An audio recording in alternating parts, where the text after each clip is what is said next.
Great. Good afternoon, ladies and gentlemen. Welcome to our monthly meeting of the Cobb County Board of Zoning Appeals. We've got a pretty full agenda today, but before we dive in, I'd like to ask everybody who's able to stand to do so as Margie Vasquez leads us in the pledge. Margie is a planner in zoning and represents all the employees who serve Cobb County so well. I pledge allegiance to the flag of the United States of America and to the republic for which it stands, one nation, under God, indivisible, with liberty and justice for all. Thank you, Mrs. Vasquez. I'd also like to take a quick break from today's printed agenda for a brief introduction. We're happy today to announce that Barclay Russell has been appointed to the BZA by Chairperson Cupid, and that her appointment was approved by the full Board of Commissioners. So we're happy to have Barclay with us today, and she brings extensive experience in community activity and public service, so a warm welcome to Barclay. And we will now proceed with the agenda. For those of you who don't have a copy of the agenda who are attending or listening in for the first time, the first thing that we're going to concern ourselves with are the cases on consent. These are cases that have been reviewed by the board and by the professionals from various departments in the county, and to which there is no known opposition at this time. We've discussed these cases in our work session. Certain staff comments and stipulations have been made, and we don't anticipate any further discussion is needed for a decision. So as we go forward, the senior planner for zoning for the county, Mrs. Jeannie Payton, will read each of these cases into the record. Under normal circumstances, every applicant would be here in person, and we'd ask that they raise their hand as their case is called. But since we're now following a different protocol due to COVID, applicants have been asked to listen in to the proceedings from their cars. They don't need to do anything unless there is opposition here. If you are here in opposition to a case that's currently on consent, we'll ask you to identify yourself as that case is read into the record, and we'll then pull that case off the consent and hear it as part of our regular case agenda. We'll then vote on all the cases still on consent at one time. Once we've approved the cases, we'll take about a 5-minute break so that Ms. Payton and her staff can follow up with the applicants as is necessary. We'll then proceed to our regular case agenda. So with that, I think we're ready to address the consent cases. Ms. Payton, do you have any comments you'd like to make? Yes, thank you, Mr. Chairman and Board.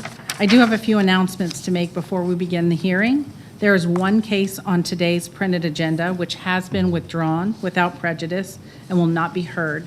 That's variance case V27, Security Vault Works, Inc. This case was withdrawn without prejudice and will not be heard. That's case V27. Additionally, there is one case on today's printed agenda which will not be heard, and that is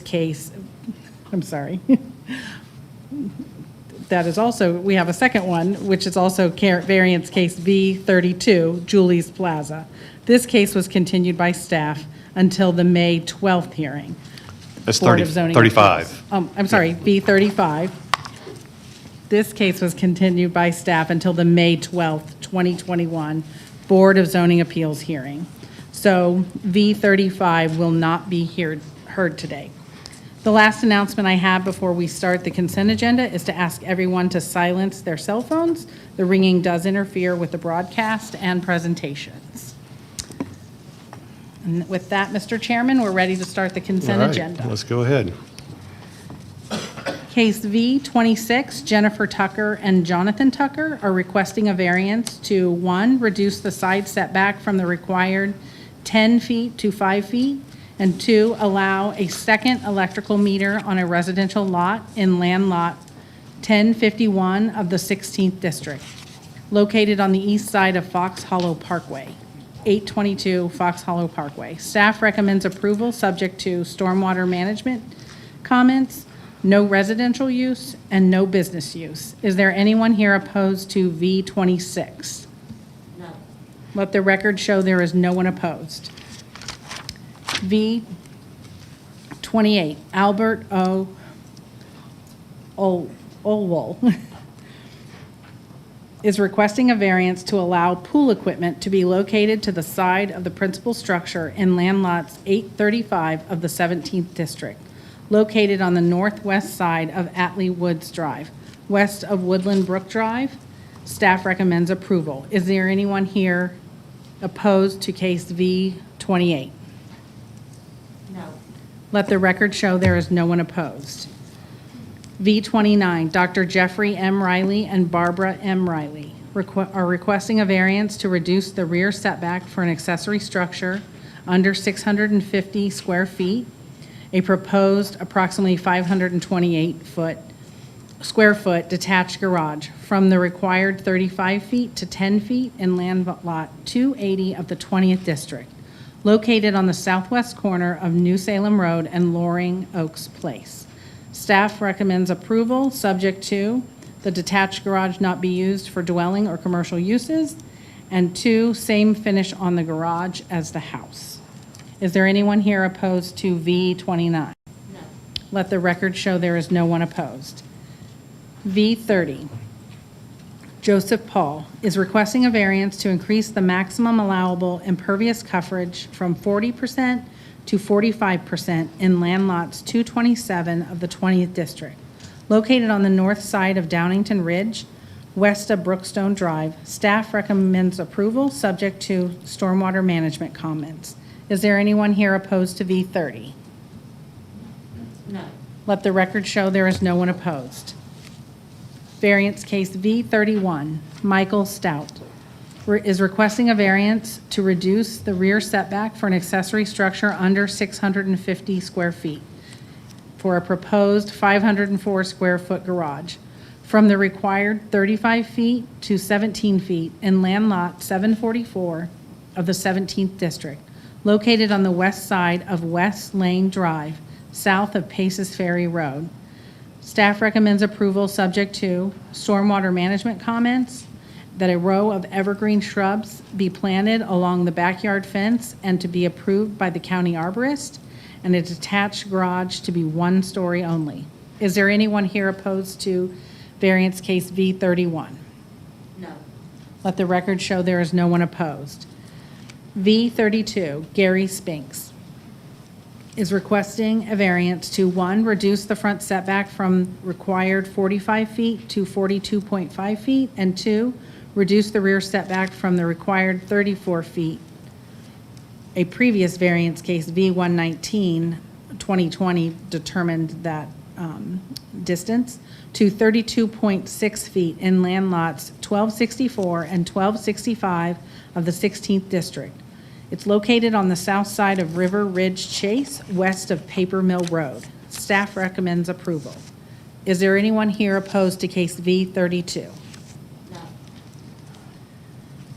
Case V33, let the record show there's no one opposed to case V32.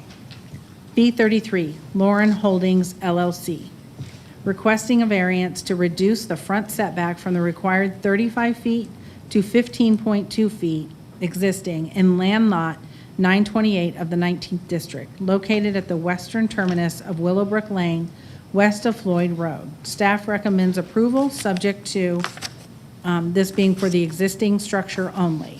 Is there anyone opposed to V33? Yes.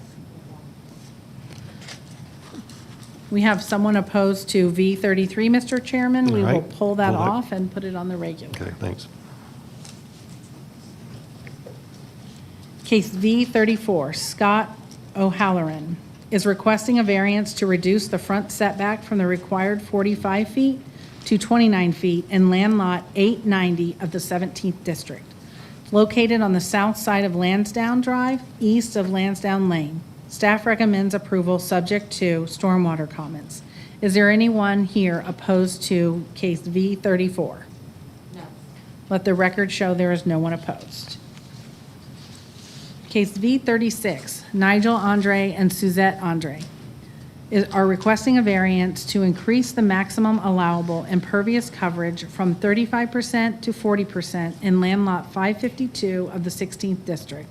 It's located on the western terminus of Astor Court, west of Holly Springs Road. Staff recommends approval, subject to stormwater management comments.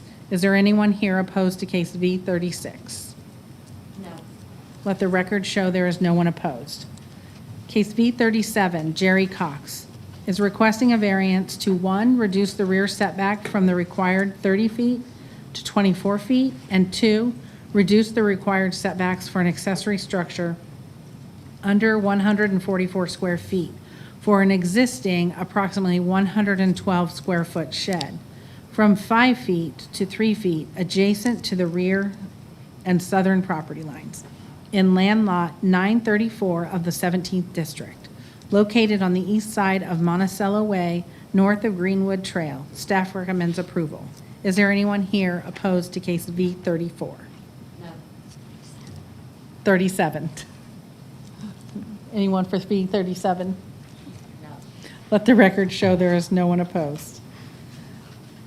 V39, Monica Woods, is requesting a variance to reduce the front setback from the required 35 feet to 29 feet in land lots 372 of the 17th District, located on the east side of Benson Avenue, south of Medford Place. Staff recommends approval subject to the traffic comments. Is there anyone here opposed to V39? No. Let the record show there is no one opposed. Case V40, Hill Folly Rossi LLC, is requesting a variance to, 1, allow accessory structures, a proposed approximately 1,350 square foot face-to-face canopy and an approximate 612 square foot outside meal delivery canopy to be located in the front of or beside the principal structure. And 2, reduce the rear setback for the proposed face-to-face canopy from the required 35 feet to 25 feet in land lots 841 of the 17th District, located on the west side of Cumberland Parkway, south of Paces Ferry Road.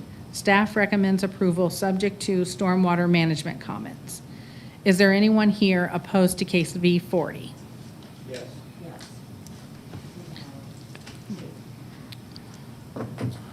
We have 2 people, Mr. Chairman, opposed to V40. We'll Okay. pull that off All and right. put it on the regular. Case V41, Susan Hobson, is requesting a variance to reduce the rear setback from the required 35 feet to 19.7 feet in land lot 93 of the 20th District, located on the east side of Bozeman Lake Road, north of McCollum Parkway. Staff recommends approval subject to stormwater management comments and fire department comments. Is there anyone here opposed to case V41? No. Let the record show there is no one opposed. Case OB1, Nanette J. Smith, the case is to consider an approval for Nanette J. Smith regarding the application of V136 of 2020. The property is located on the north side of LaRose Drive, west of Olive Springs Road in land lot 203 of the 17th District. Staff recommends approval subject to all stipulations from V136 2020 continue to apply. Is there anyone here opposed to case OB1? No. Let the record show there is no one here in opposition. That is the conclusion of the consent agenda, Mr. Chairman. Great. Thank you very much, Ms. Payton. Okay, so it's back to this board. Are there any comments or questions or discussion that we need to have about any of these cases? If not, oh, yes, sir. Yes, sir, Mr. Chairman. Just very briefly, and just for the record, if you could please reflect on V29 to use the word finishes in the plural rather than the singular. Thank you. Anything else? That being the case, I'll entertain a motion for approval. We got a motion, is that right? Well, I don't, Very well, Mr. Chairman. I move for adoption of the consent agenda as revised by the removal of all cases that had opposition. great, thank you. And Mr. O'Malley is seconded. Okay, I will, did you have, okay, call for a vote. All in favor, please signify by raising your hands. Okay, thank you. So the vote to approve the motion is 5-0. That concludes the consent agenda. And so for those of you whose case was on consent, you're free to go if you're here or in your car. We're now going to take a 5 to 10 minute break to give Ms. Payton time for some follow-up communication before we move to our regular agenda. So thank you. 1, 2, you did well.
All right, welcome back to our meeting of the Cobb County Board of Zoning Appeals. We're now ready to proceed to our regular case agenda. Our procedure here is that Ms. Payton will read a case into the record, and the applicant and/or any representative of the applicant who wishes to speak will be asked to come forward to be sworn in by Ms. Vasquez. Likewise, anyone wishing to speak in opposition will be asked to come forward to be sworn in as well. The applicant in opposition will have 10 minutes each to present their case. All testimony will be made from the podium over here to the right, where we've got full AV capabilities. Testimony will be followed by questions from the board and may be directed to either party. And with that, Ms. Payton, we're ready for our first case. Thank you. Our first case is V-173, Discount Tire. They're requesting a variance to allow an additional 67.62 square feet of wall sign area for a building over 2 stories in height. 2, increase the maximum sign area of a freestanding sign from the required 49 square feet to 98 square feet. 3, increase the sign structure area of a freestanding sign from the required overall maximum of 162.5 square feet to 490 square feet. 4, allow a freestanding sign to be pylon style rather than ground-based monument style. And 5, increase the maximum sign height from 19 feet to 35 feet in land lot 208 of the 20th District, located on the north side of Ernest Barrett Parkway, northeast of Cobb Parkway. Is the applicant present? Yes. Is there anyone opposed to case V-173? No. Let the record show that there is no one opposed. Would the applicant please come forward to be sworn in?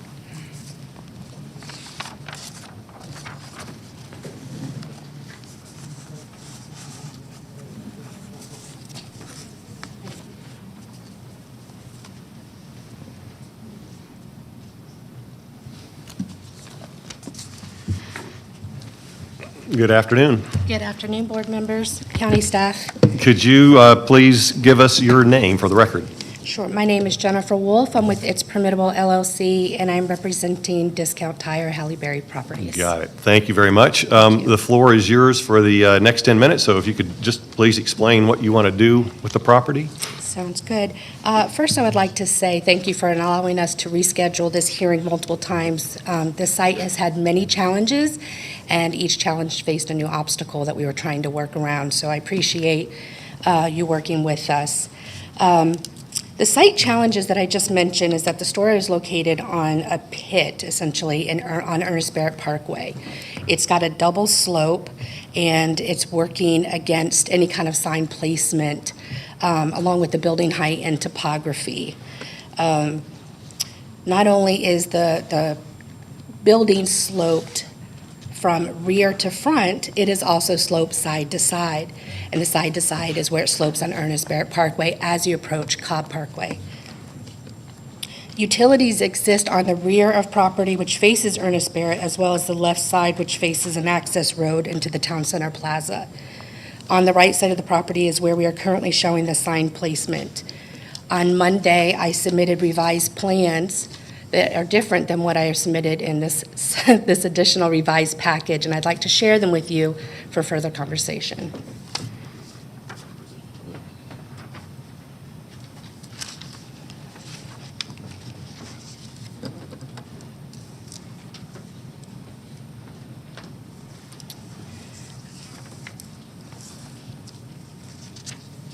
Wonderful. As you will see from the plan that is shown up above, we have relocated the placement of the ground sign to be further back than our submission, revised submission to the county for review. The reason for doing this is we were utilizing a parking space before. However, we have discovered that there is electrical and gas utilities there that avoids or not allows that location to be utilized. There's also a transformer that is not shown on this plan, but that was the original placement of the sign.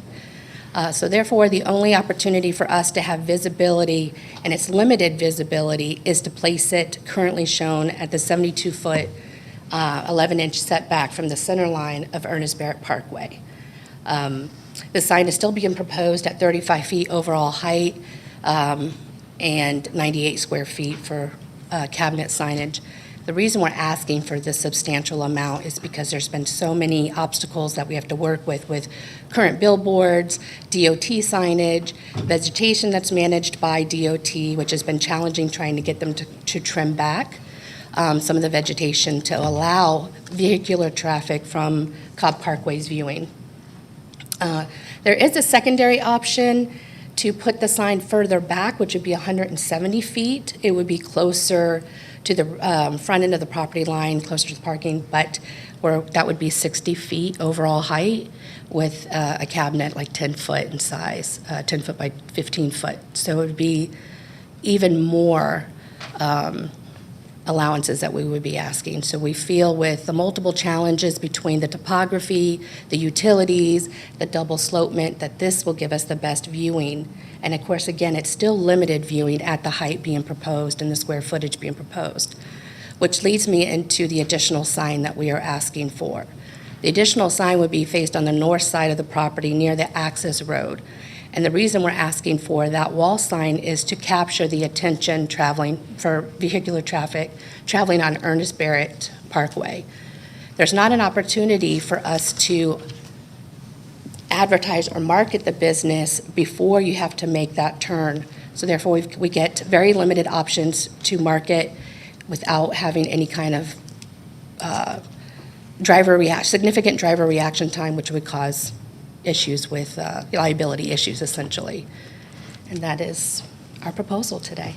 All right, so you've got a little under 6 minutes left if there's anything else that you want to say. I guess for everybody's benefit here, could you just show us exactly where on what we're looking at the signs will be? I think I know exactly where they are, but I want to make absolutely sure we know. Sure. Thank you. So this is the new proposed location. Okay. This is the 35-foot pylon height with the cabinet, I believe it's at 98 square feet. And right here is where we're requesting to add the additional wall sign. Okay. Ernest Barrett is here, and there's this access road that I had mentioned. So there's not a lot of opportunity to capture vehicular traffic's attention to say, hey, this is Discount Tire, until you get right up on the building.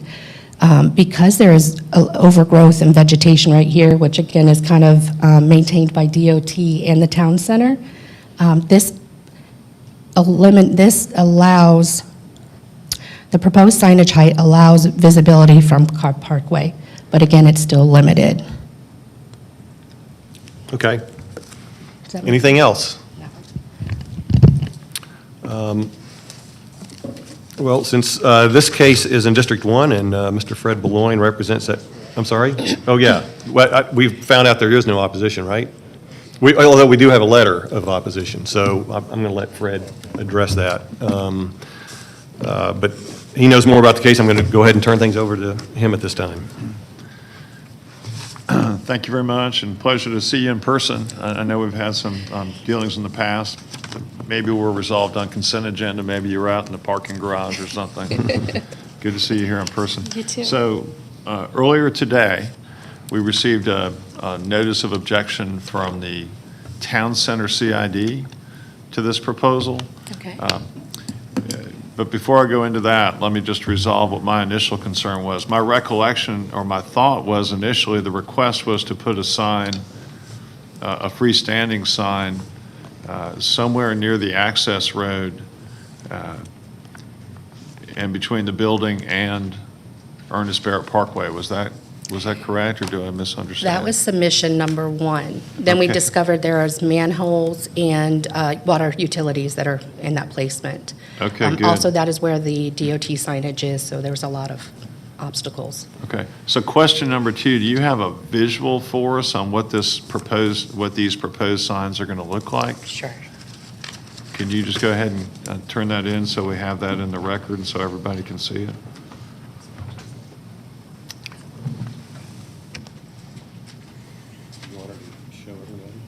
Yeah. Everybody on TV see it too.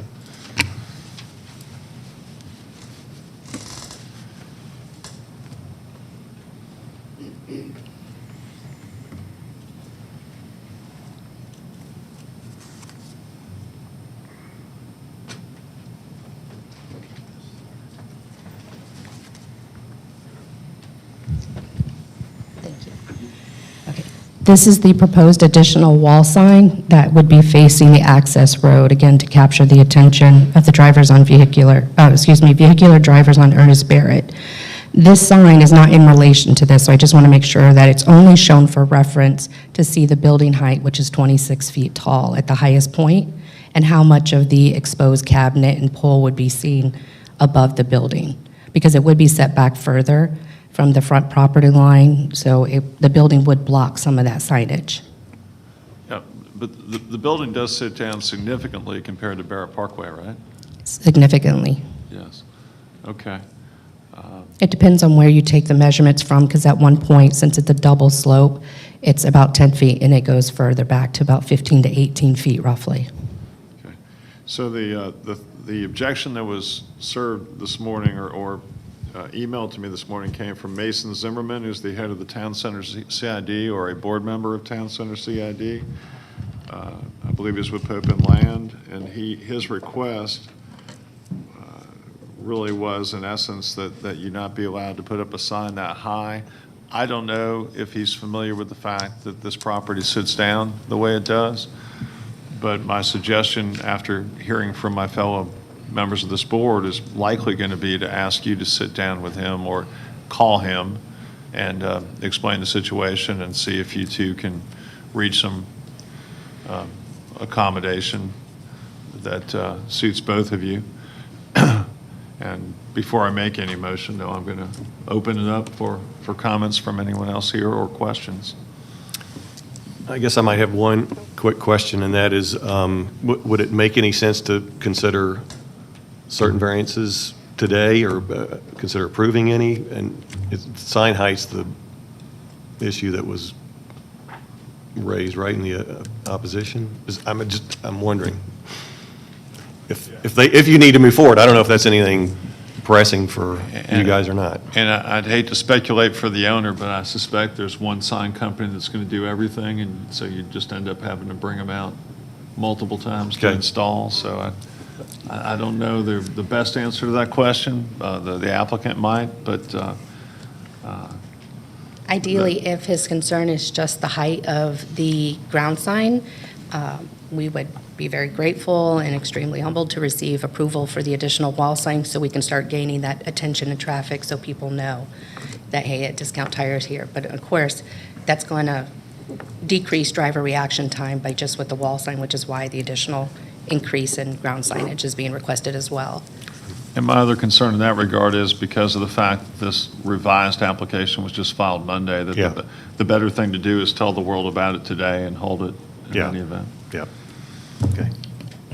I would just say I have concern with a pylon sign. You know, the county's been away from those for a long time. And to put one right at one of the biggest intersections in the county, it definitely gives me pause. It's almost like you're putting a billboard up there, so that particular aspect of it bothers me. So think about that. I completely agree, and I can definitely tell you with as many challenges as this site had and as many revisions that I've submitted into Tanisha and John for review, we have looked at something that's more similar to CarMax, which is it's a monument, it's a double pole monument structure. But because of the lot and the placement of it with the utilities and the setback requirements for the transformer box, we are really, really limited to just doing a single pole. And I know that there are multiple billboards that are right in that area. We don't want to be included with them, but this is kind of a unique situation where we're kind of begging for some kind of provisions or allowance. I know it's not ideal. You know, I definitely am sympathetic to what you're indicating, so monuments are definitely the way to go, but just placement on the property and keeping the required utility easement setbacks, that's our challenge. Okay. That was my biggest concern. We'll wait and review it all because I haven't really looked at it all yet either because it just came in yesterday. Any other questions? Fred, how would you like to? If we could, when you bring it back the next time, if there's any kind of schematic you can bring where we could see visually, here's the intersection and here's how the sign would look as it on its own, not just, you know, I know why you put the signage like that, but just to show exactly how it would appear if people were driving by and seeing it. Sure, think I that'd can be very definitely helpful. do that. All right. They keep turning my microphone off. They're very quick about that. No, that's just fine. All right, so for the reasons we've already discussed, and in addition, because of the fact that we do very much value the opinions of community groups and business groups in business areas such as the Town Center CID, that's what I'm going to ask you to do, is to sit down with them and see what they don't find objectionable. And it's an odd situation. In reading between the lines in the email, my understanding is there were actually some sort of, if not covenants, some sort of agreements in place to abide by certain design requirements in that area, and they may have lapsed. I'm not an expert on that issue, because I just first received notice of it at about 11 a.m. this morning. But in any event, there does seem to be certain community standards in place around there, and I'd like for you folks to first kind of hash out what would be consistent with those community standards before we grant any variances, especially in light of the fact of the application changing on Monday of this week. We will be, I mean, I will at least be inclined, based upon what you said today, unless there's some great reason for it, to strongly consider giving you a second sign on the building. But, you know, it's interesting. It's almost, just thinking about it just for a second, it's almost a benefit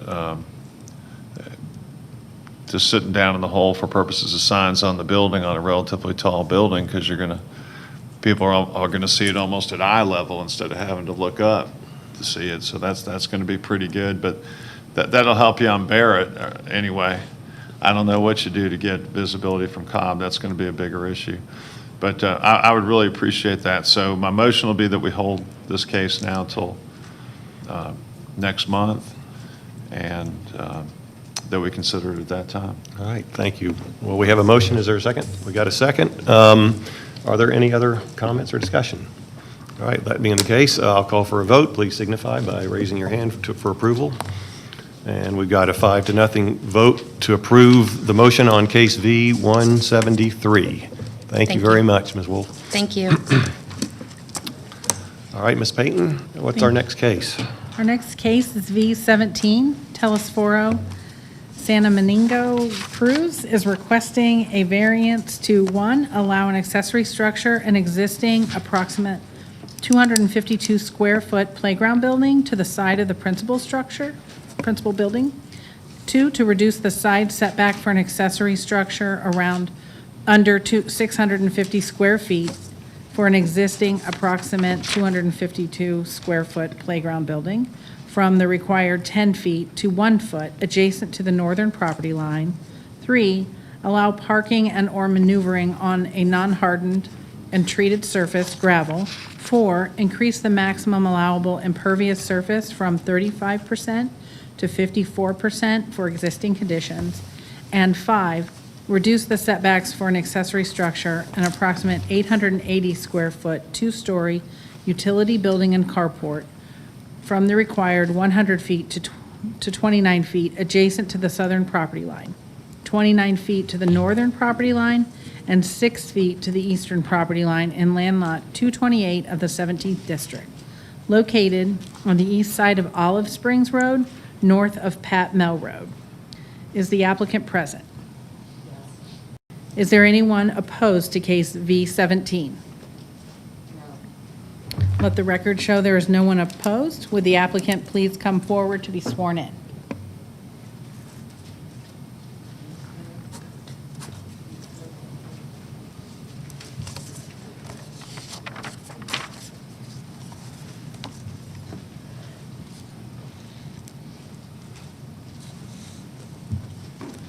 Good Good afternoon. afternoon. If you how could, are please state your names for the record. Daniela Petitán. I'm sorry, Daniela. Daniela Petitán. Okay. Telesforo Samaniego. All right. And Daniela, I'm presuming you're going to be translating? Yes. Okay. I am. You've got 10 minutes. I know we've heard from you before, but if you can update us on things, we'd appreciate it. So he's had some inspectors go into his property and check it out, and he hasn't done any movement or structure, add anything else to the structure at all, because he was waiting for this other hearing, and dice que quiere agregar algo más. No, sí, no, lo que estoy. Nothing much has happened. He's just had some inspectors go and visit, and he brought pictures of the structure, because he said the instructors told him that it is nothing like how it was described in here when we first came. We have pictures. If you've got pictures, yeah, please share them with us. That'd be great.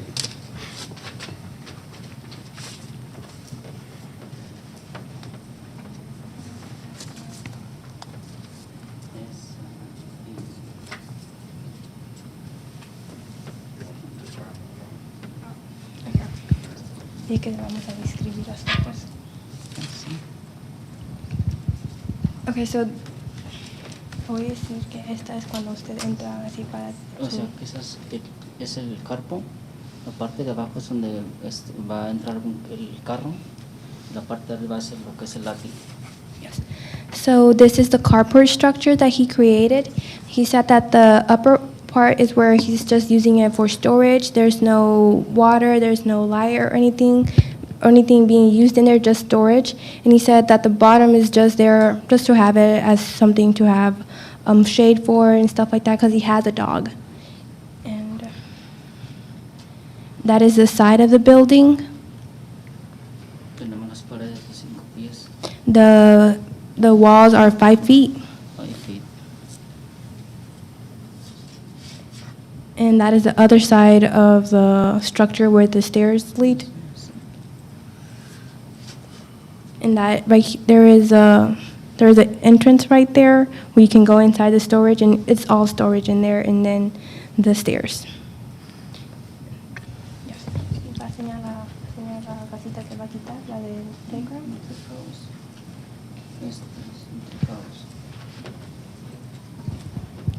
And that is the treehouse that he has in his backyard. He says that he plans to remove it.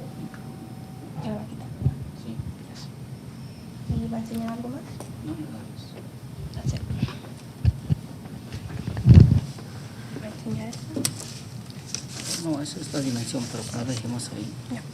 Thank you. So Danielle, I just, a couple of quick ones. If I heard you correctly, on this shed that we're seeing now, you're saying he is willing to remove that? Yes, he is. Okay, and then I know you mentioned something about what would be done underneath the other structure, but I couldn't hear it very clearly. Oh, no, nothing's being done under there. That's it. I mean, is it for parking or what? Something's going on underneath the other He said that building. he will use it for parking if he can or not, but he plans to do like a hard surface under there, but not anything for sure yet. Okay, all right. So you've still got a little under 7 minutes if there's anything else you want to ¿Quiere agregar update us algo on. más? Al garage, al carpo. No, sí, quiere agregar algo más a su caso. Ok, o sea, nomás como va a ser un carpo, o sea, sí le podemos poner el driveway que me están pidiendo desde el frente de la cartera hasta atrás.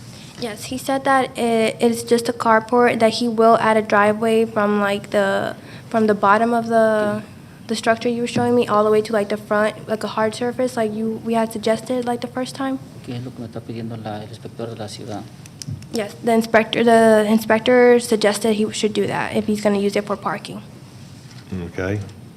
Because it looks like you're already at 54, or maybe is that proposed, 54%. Okay. Anything else? ¿Quiere que le diga sobre la casa que dijeron que no encontraron, que estaba ahí? Ok, o sea, viene siendo ¿Esa? la casita que la otra vez dijeron que esta casita no estaba, ¿verdad? Pero que es la que estaba cuando ya compré la casa. Okay.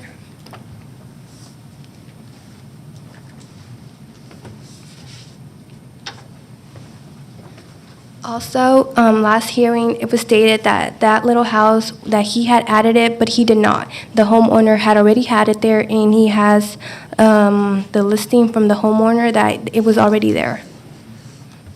Okay. So I'm not sure exactly which structure that is on the plat last- we're looking at.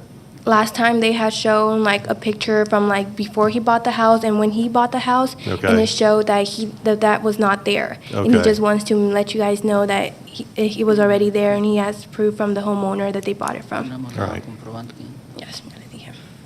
So just very quickly, what, in terms of the finished materials that will be on the side of the taller structure, can you tell us what that would look like, or what you're wanting to do with the, No, he just plans on painting it, that's it. But nothing else he plans to add so on. siding, is that Can you repeat that? siding on that structure, or what? What, Dice que si va a agregar algo más en estructura o algo más. Oh, no, nomás o sea, hay que poner nada más el siding, o sea, ya es todo. Yeah, the siding, he said. siding, okay. Yeah. And painted, I presume, okay. Yeah. Well, again, this case falls in District 1, and so I will turn it over to Mr. Beloin. Thank you for your presentation. Let me try to get an accurate handle on everything that's going on out there. It looks like right now there's pine straw under this carport/storage structure. Yes. Okay. It's fine, strong. Sí, maestro. Does anybody have a clear idea of how much concrete somebody wants to add, concrete or asphalt? You talked about paving something. Dice que Does sí. anybody have an idea what's going to get paved if you get your wish? Dice que cuánto de grava le va a poner o cuánto de concreto le va a poner, tiene una idea o algo así. Ok, o sea, el driveway siempre lleva lo que es la capacidad de entre 4 inches y 5 pulgadas de cemento. ¿Cómo dijo? Entre 4 pulgadas y 5 pulgadas es lo que lleva un driveway. He said around 4 to 5 Inches. inches of concrete Es lo que lleva un driveway. is what a driveway takes, he said. Right, but do you have any plan, do you have any picture where it shows us where that's going to go? Dice si tiene algún plan o si sabe cómo va a ir el driveway. O sea, dígale que, o sea, que es algo sencillo porque es que es la misma entrada del frente del camino hacia atrás hasta la parte de atrás, o sea que es algo fácil, o sea que, So desde allá hasta por acá enfrente. o sea, sí, o sea que va a traer así como entramos la parte de así, hasta atrás, hasta derecho al garage. Yeah, he said that he plans to do it from, I'm not sure if I can like point it out from here, but he says he plans to do it from like the entrance of the house all the way towards the back. Okay, and we can tell pretty well what the house is. Can you go ahead and just do a show and tell of what everything else in that picture is, every other structure or rectangle in that Yeah. picture? That is the building that I just showed you, the structure of the little house that was already there. This is the little house that was already there? Yeah. And he intends to keep that? Dice que si te vas a quedar con la casa que ya tenía ahí ustedes en su... Oh, sí, porque dígale que es con la que cuando yo compré la casa ya estaba así. Yes, he plans to keep that. And that's used for what purpose? Also storage. Okay, let's go on to the building almost adjacent to it, right there. What's Sí, that? ¿Qué es eso? La parte azul que tiene ahí.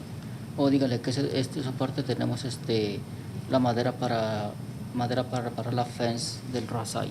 He said that he had wood in there to fix the fence from his house. He had wood right there, he said. Wood was stored there? Y si tenía ahí con la madera, y si ahí lo tenía usted guardado.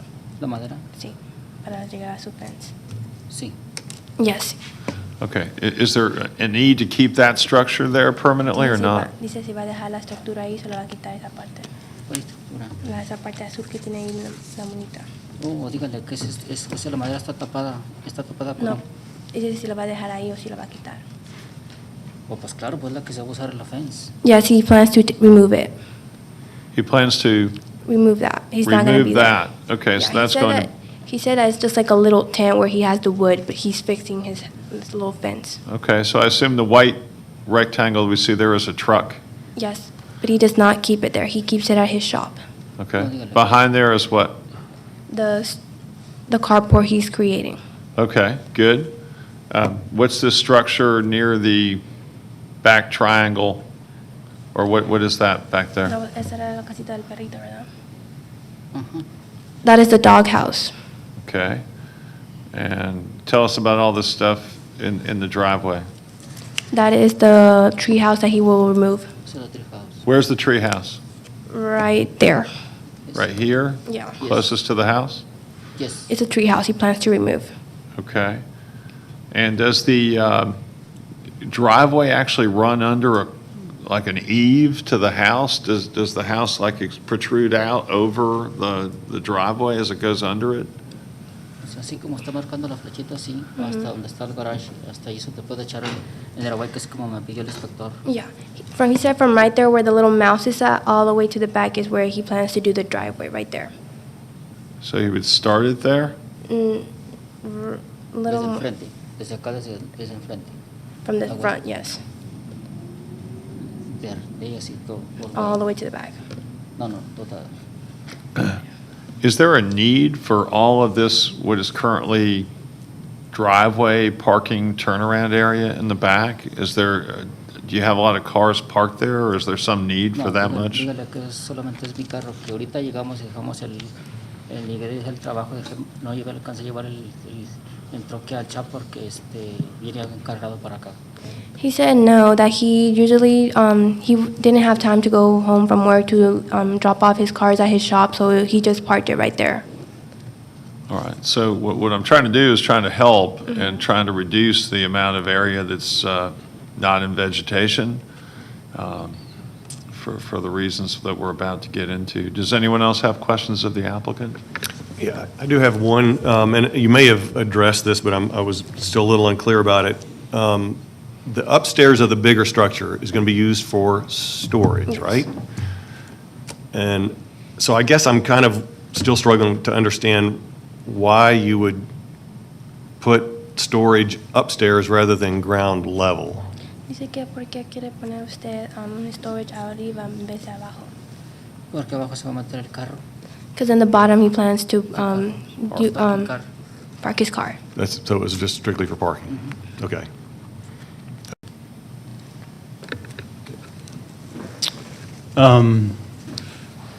One comment I have, first of all, I appreciate the new structure. It looks like it's built within code.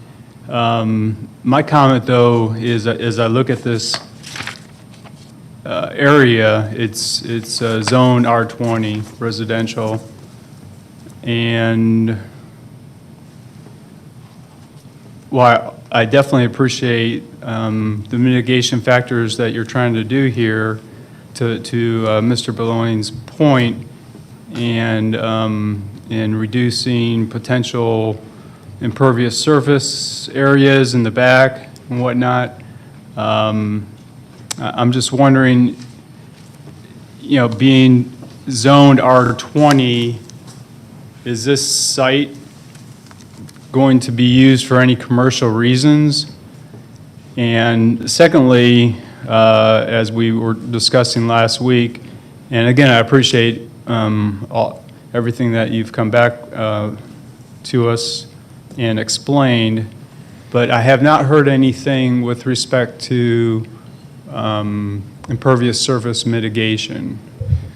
To me, it appears that there is quite a bit in the back, and something that needs to be addressed, investigated, looked at, and potentially mitigated. Great. Anybody else? Yep, go. And I would say that's one of the directions that was given, to go investigate and figure out how you're going to mitigate and reduce impervious surface at the last hearing. So hopefully you've done your research on that and you can address it. I did notice that in the comments, at least from staff, it does say that, well, no, it says okay. Okay. So you can have a seat for just a second. Carl, if you could come on up.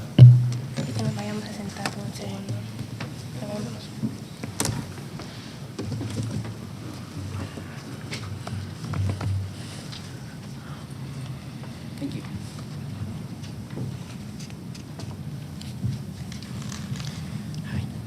Carl Carver, Cobb County Stormwater. Thank you, Carl. Has anybody met with you since the last meeting? No. All right. do you have a clear understanding? I see these calculations of impervious area. To what extent has the existing area that we see in more or less a light gray, which we understand to be used right now as a, by and large, a non-hardened driving and parking surface? Is that what the status? It was indicated on the survey as gravel parking. And with gravel, we only give that a 40% credit, or effectively 60%. It counts as 60% impervious. But we wouldn't have a final on your impervious calculations without knowing what part of this they want to put in. We just heard from the applicant that he wants to pave or put asphalt on part of this. So that would further change those calculations, correct?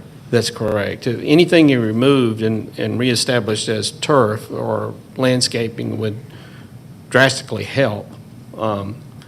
It's difficult with this much impervious and gravel to do any kind of mitigation other than a detention pond or something in the back of the property.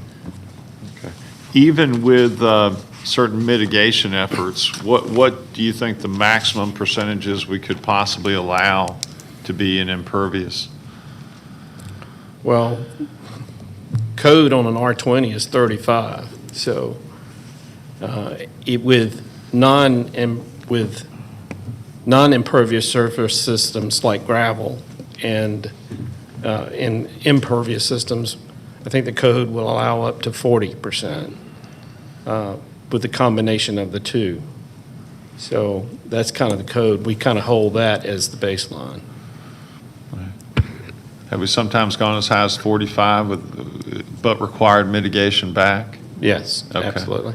So with mitigation, it can go up to 45 or higher, or what? We don't have a set thing. It's kind of up to you guys what you would be willing to approve. But if water is completely mitigated, then is there an upper limit? I don't think I can answer that.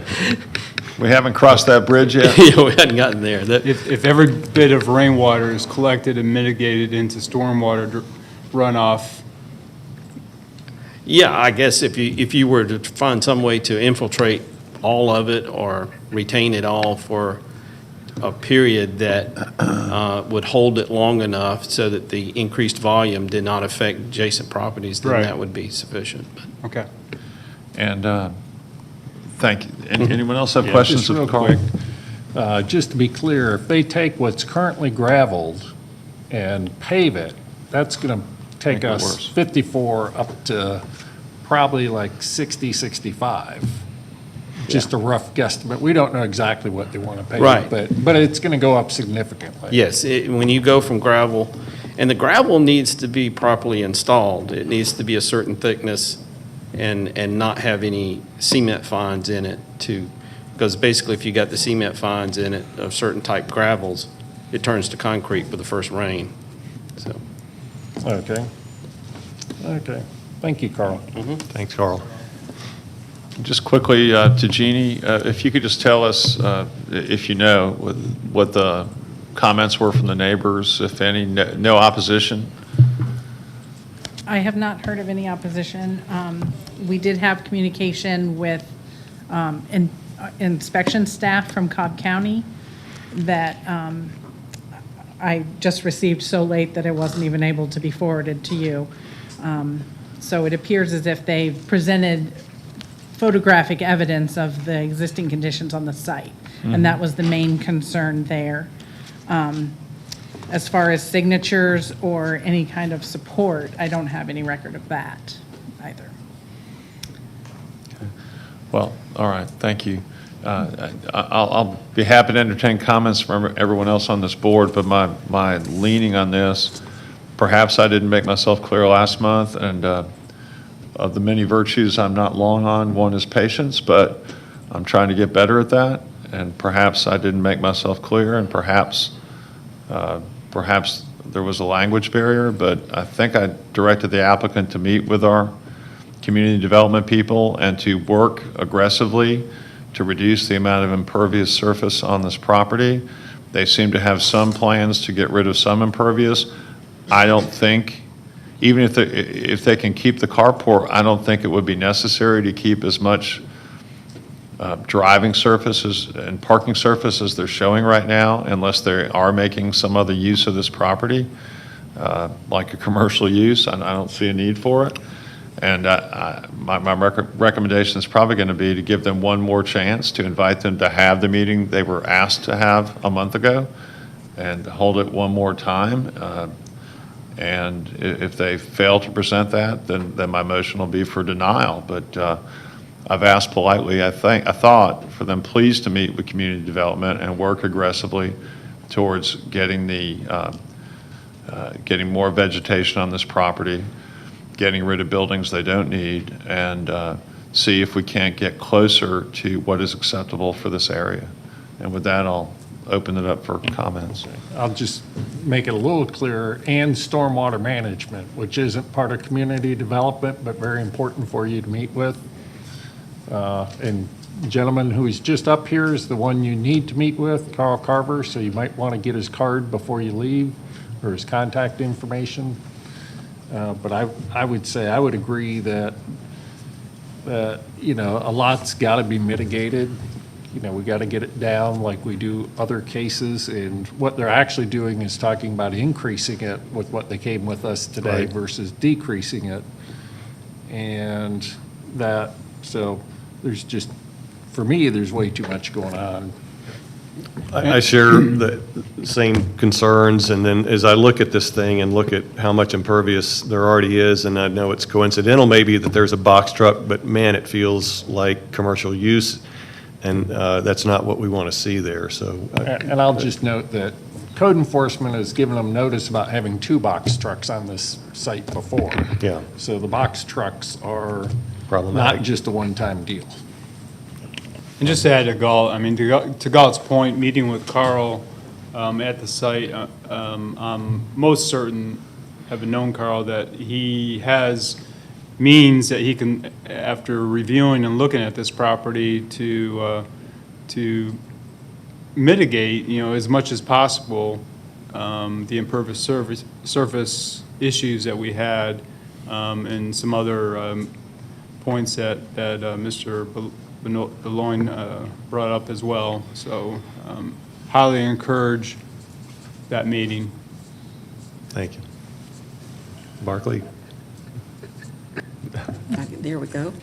I think it would be very helpful for all of us if we, when this is brought back, the structures that are going to be torn down, we need to have something definitive, a marked-up plan, and also where we will be replacing landscaping or turf to help with mitigation, because we have such a large surface now that has no landscaping. Doesn't have to be a plan per se, but showing the areas and what will be intended to be placed in those areas. Thank you. Good suggestion. So those are all great comments, and we hope that helps, and I'll give you even more attempted help. We have in the past, from time to time, allowed people to use gravel on their lots. We generally require a 25-foot hardened surface adjacent to the roadway in an effort to minimize the amount of gravel getting into the roadway. That's something for the applicant to consider. The request was made to come up with something of a proposed plan which shows, I guess, X-outs on the building that are going to be removed, and some indication on a piece of paper what kind of landscaping might go there, and would also clearly delineate what portion of this current parking area or turnaround area could be eliminated by say, the use of just a T-turn or something to that extent, relative to the proposed carport type structure with storage above. But, you know, we do also caution the applicant, before you go to all those lengths, I want to be really clear that we're probably going to place a restriction on the use of the building that it not be used for commercial purposes on these storage structures, because we're not trying to encourage this to be site. just Right. have one comment on, I know in the past we have allowed some gravel driveways after the commercial apron, but those are on acreage. This is just a little R20 lot, and I don't think we've done that in the past. And I don't think it's wise to get into that on little lots, because it does lead to some runoff and some other situations why we don't allow gravel in general.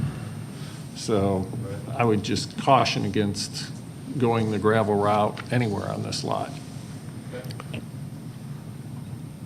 All right, so that you have some comments, you have some good feedback, and you will need to meet with our county folks, including both stormwater and planning, and come up with a definitive plan for mitigating the amount of impervious surface here to have any chance of success. And we wish you well in that endeavor. So the motion is that we hold this for one more month with direction to the applicant to meet with both ComDev and Stormwater in an effort to mitigate their impervious surface, so we might consider their application. Great, thank you. So we have a motion, we got a second. Any other discussion? I guess we're ready for a vote. All those that are ready to approve the motion, raise their hand. All right, we've got a 5-0 vote on V17. And Ms. Payton, we're ready for the next case. Next case is V24.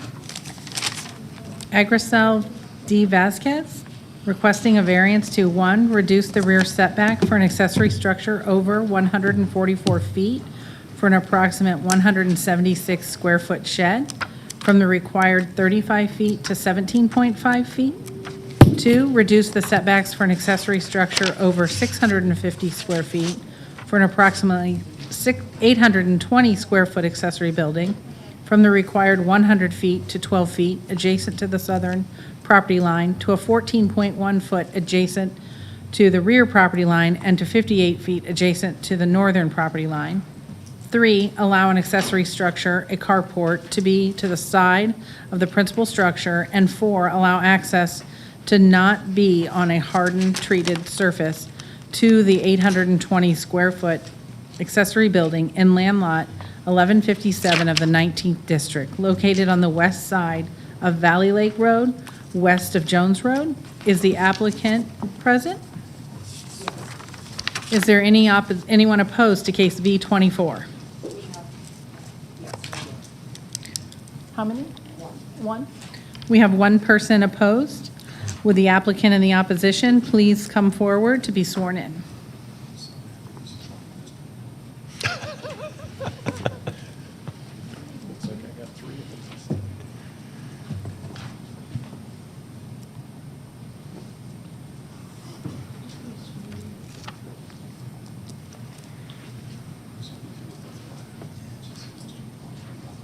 Oh, is that?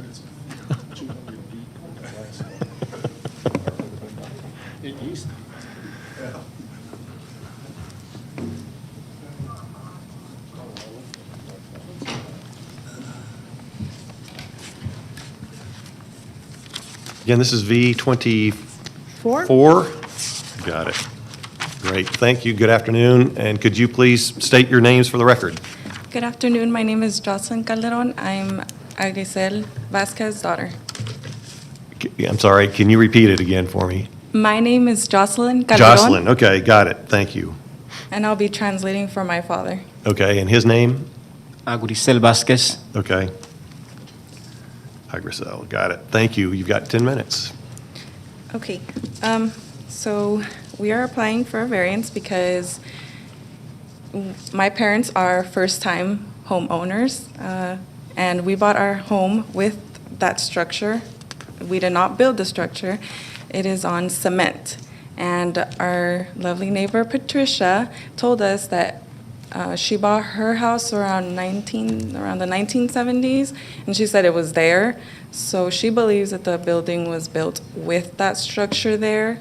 And our realtor did not state to us that that building was not allowed there. And that was a garage, it was an old garage. And so when the pandemic started, me and my brother and my sister, we were doing online school. Me and my brother do college. So with all the ruckus in the house, we wanted to separate all of us, and we agreed that we were going to do an office in that building and just remodel it. So my father did exactly that. He remodeled it from the inside. So all he did was from the outside was take out the garage doors, and we just shut it, and the garage in there, it is just remodeled, put flooring, and that's it. Do you have any pictures of the work that's been done?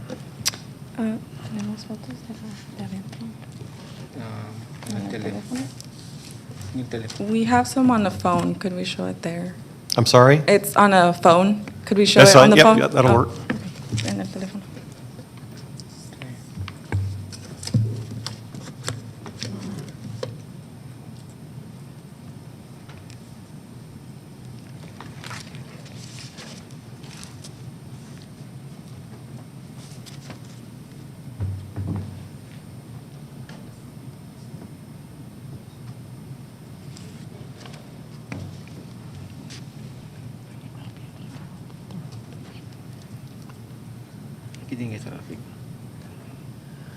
So while you're looking that up, can I just ask you a couple other Yeah, questions? of course. So studying in there is one thing, residing is another. Is anybody residing in that building then? So right now, a few cousins, one of our cousins came from Costa Rica, and her husband got a job, and then the pandemic started, and they lost their job, and so we allowed them to stay there. They're not paying us anything; it's just as a favor that we're doing it. But I mean, the place is per se, I guess, mine because I asked for it, and then my dad just remodeled it from inside. But they're not planning to live there for long. How long would they be there, do you know? Because their code wouldn't allow that, actually, so. Like 6 months, maybe. Hopefully, they can. They're trying to figure out whether they'll go back to their home country or whether they can stay here on their own. So you do have opposition on the case, and I don't know if you guys have talked and if you know the concerns, but if you want to address what you think the concerns are. Yeah, we've talked to her. I guess she just says that, I don't know, like, if she sells it, if she decides to sell her house, I guess it'll be a problem because the value of our house is going to go up. But I really don't understand why Okay. she's opposing. All right. Did you find your picture? Yes. These. Can I show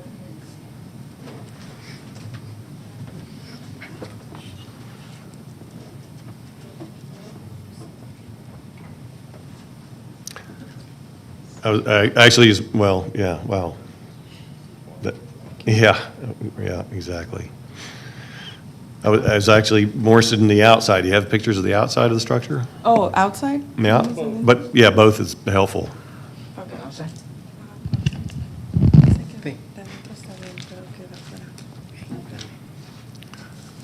Well, while you're doing that, this is in District 4, and Galt Porter knows more about this case than any of the rest of us, so I'm going to turn it over to Galt to lead us from here. Let's see, we probably need to let them finish their presentation and hear from the opposition. No, that's right, we before got to hear from opposition, I'm sorry, you're right. Get Yep, into yep, sorry. questions, so. Oh, it's okay. So Yeah. if you can just find us a picture of the, yeah, outside of the structure, that'd be helpful.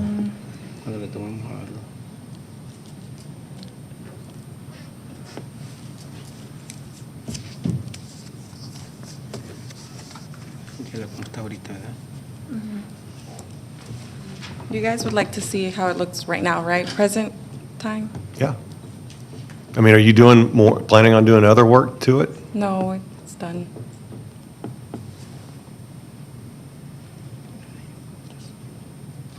Si no, pues queda adentro. Si no hay adentro, entonces. Yo tomé fotos ayer. ¿No tienes foto que lo tomaste? Estas viejas. Esas son viejas. Son las viejitas.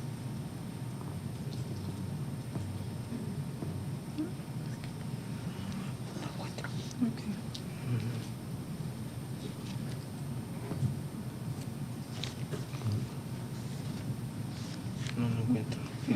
Estoy hablando yo, espérame, espérame. Karen, No, es que ya ocupo. sí, No, mensaje.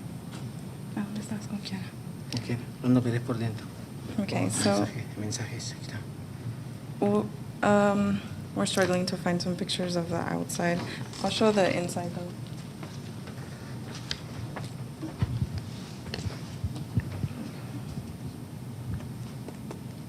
So Wow.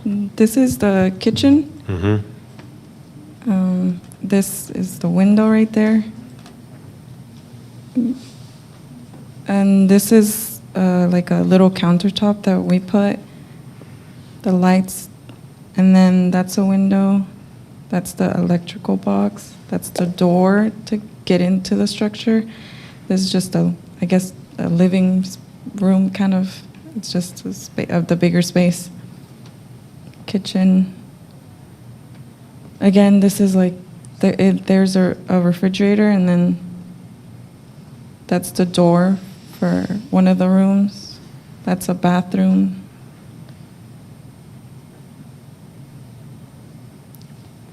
Right. Okay, that's it. Is the study area in the open area? Is that- No, it's actually one of the closed, and then we do have a computer on the outside, like the bigger space.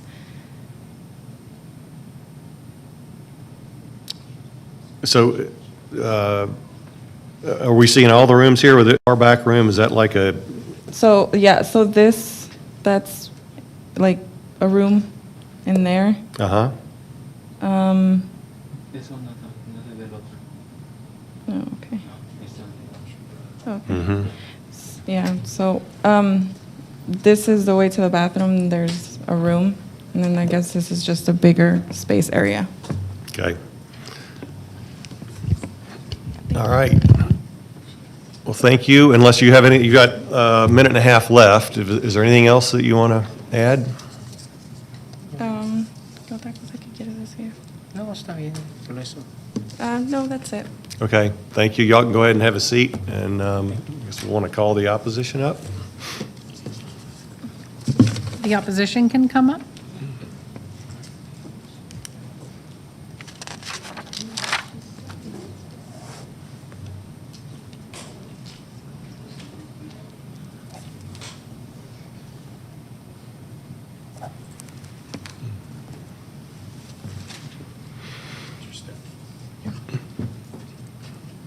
Good afternoon.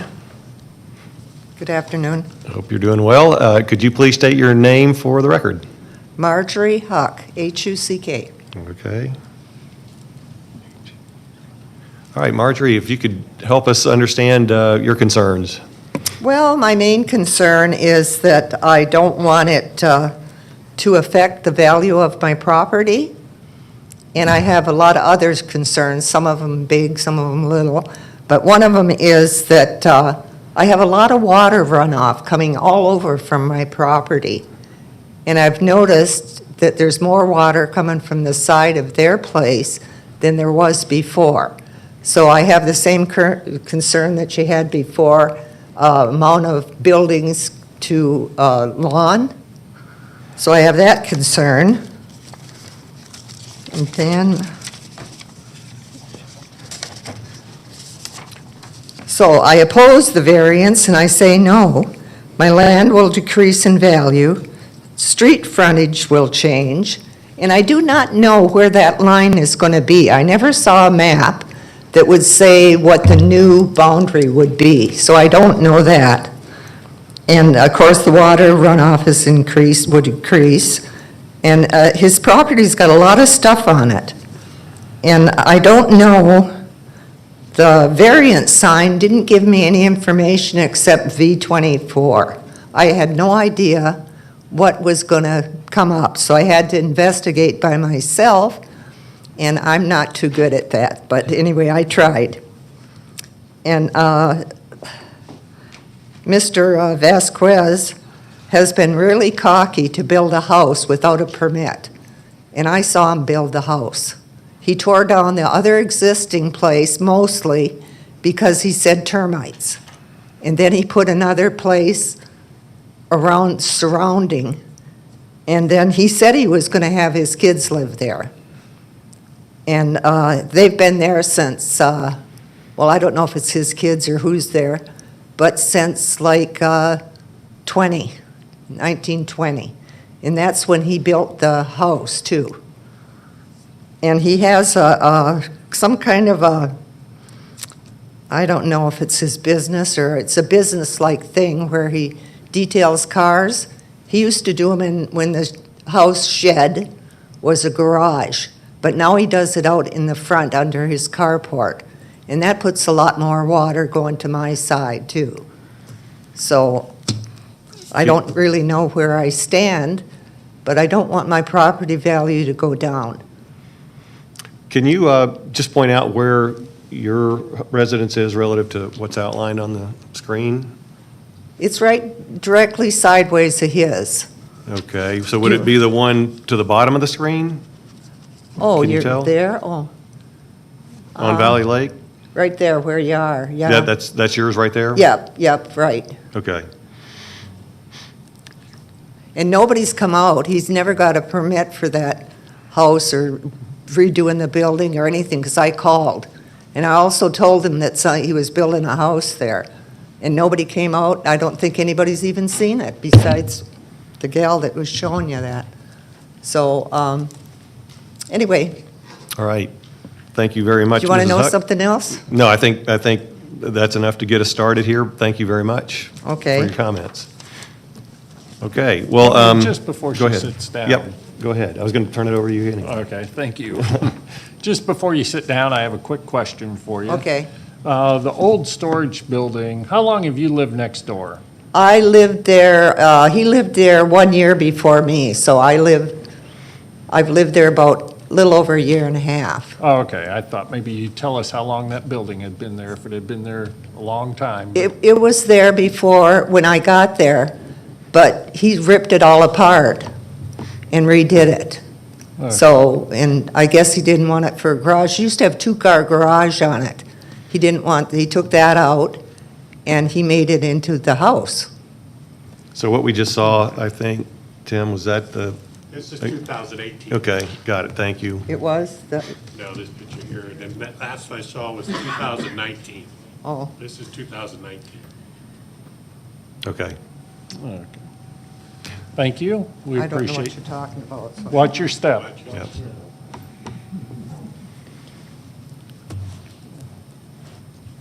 Okay. I think there were some questions that have come up.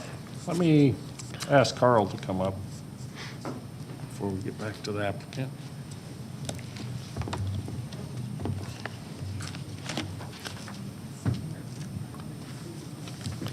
Carl Carver, Cobb County Stormwater. Thank you, Carl. Looks like there, maybe on their plan wasn't the coverage, so you need that calculated.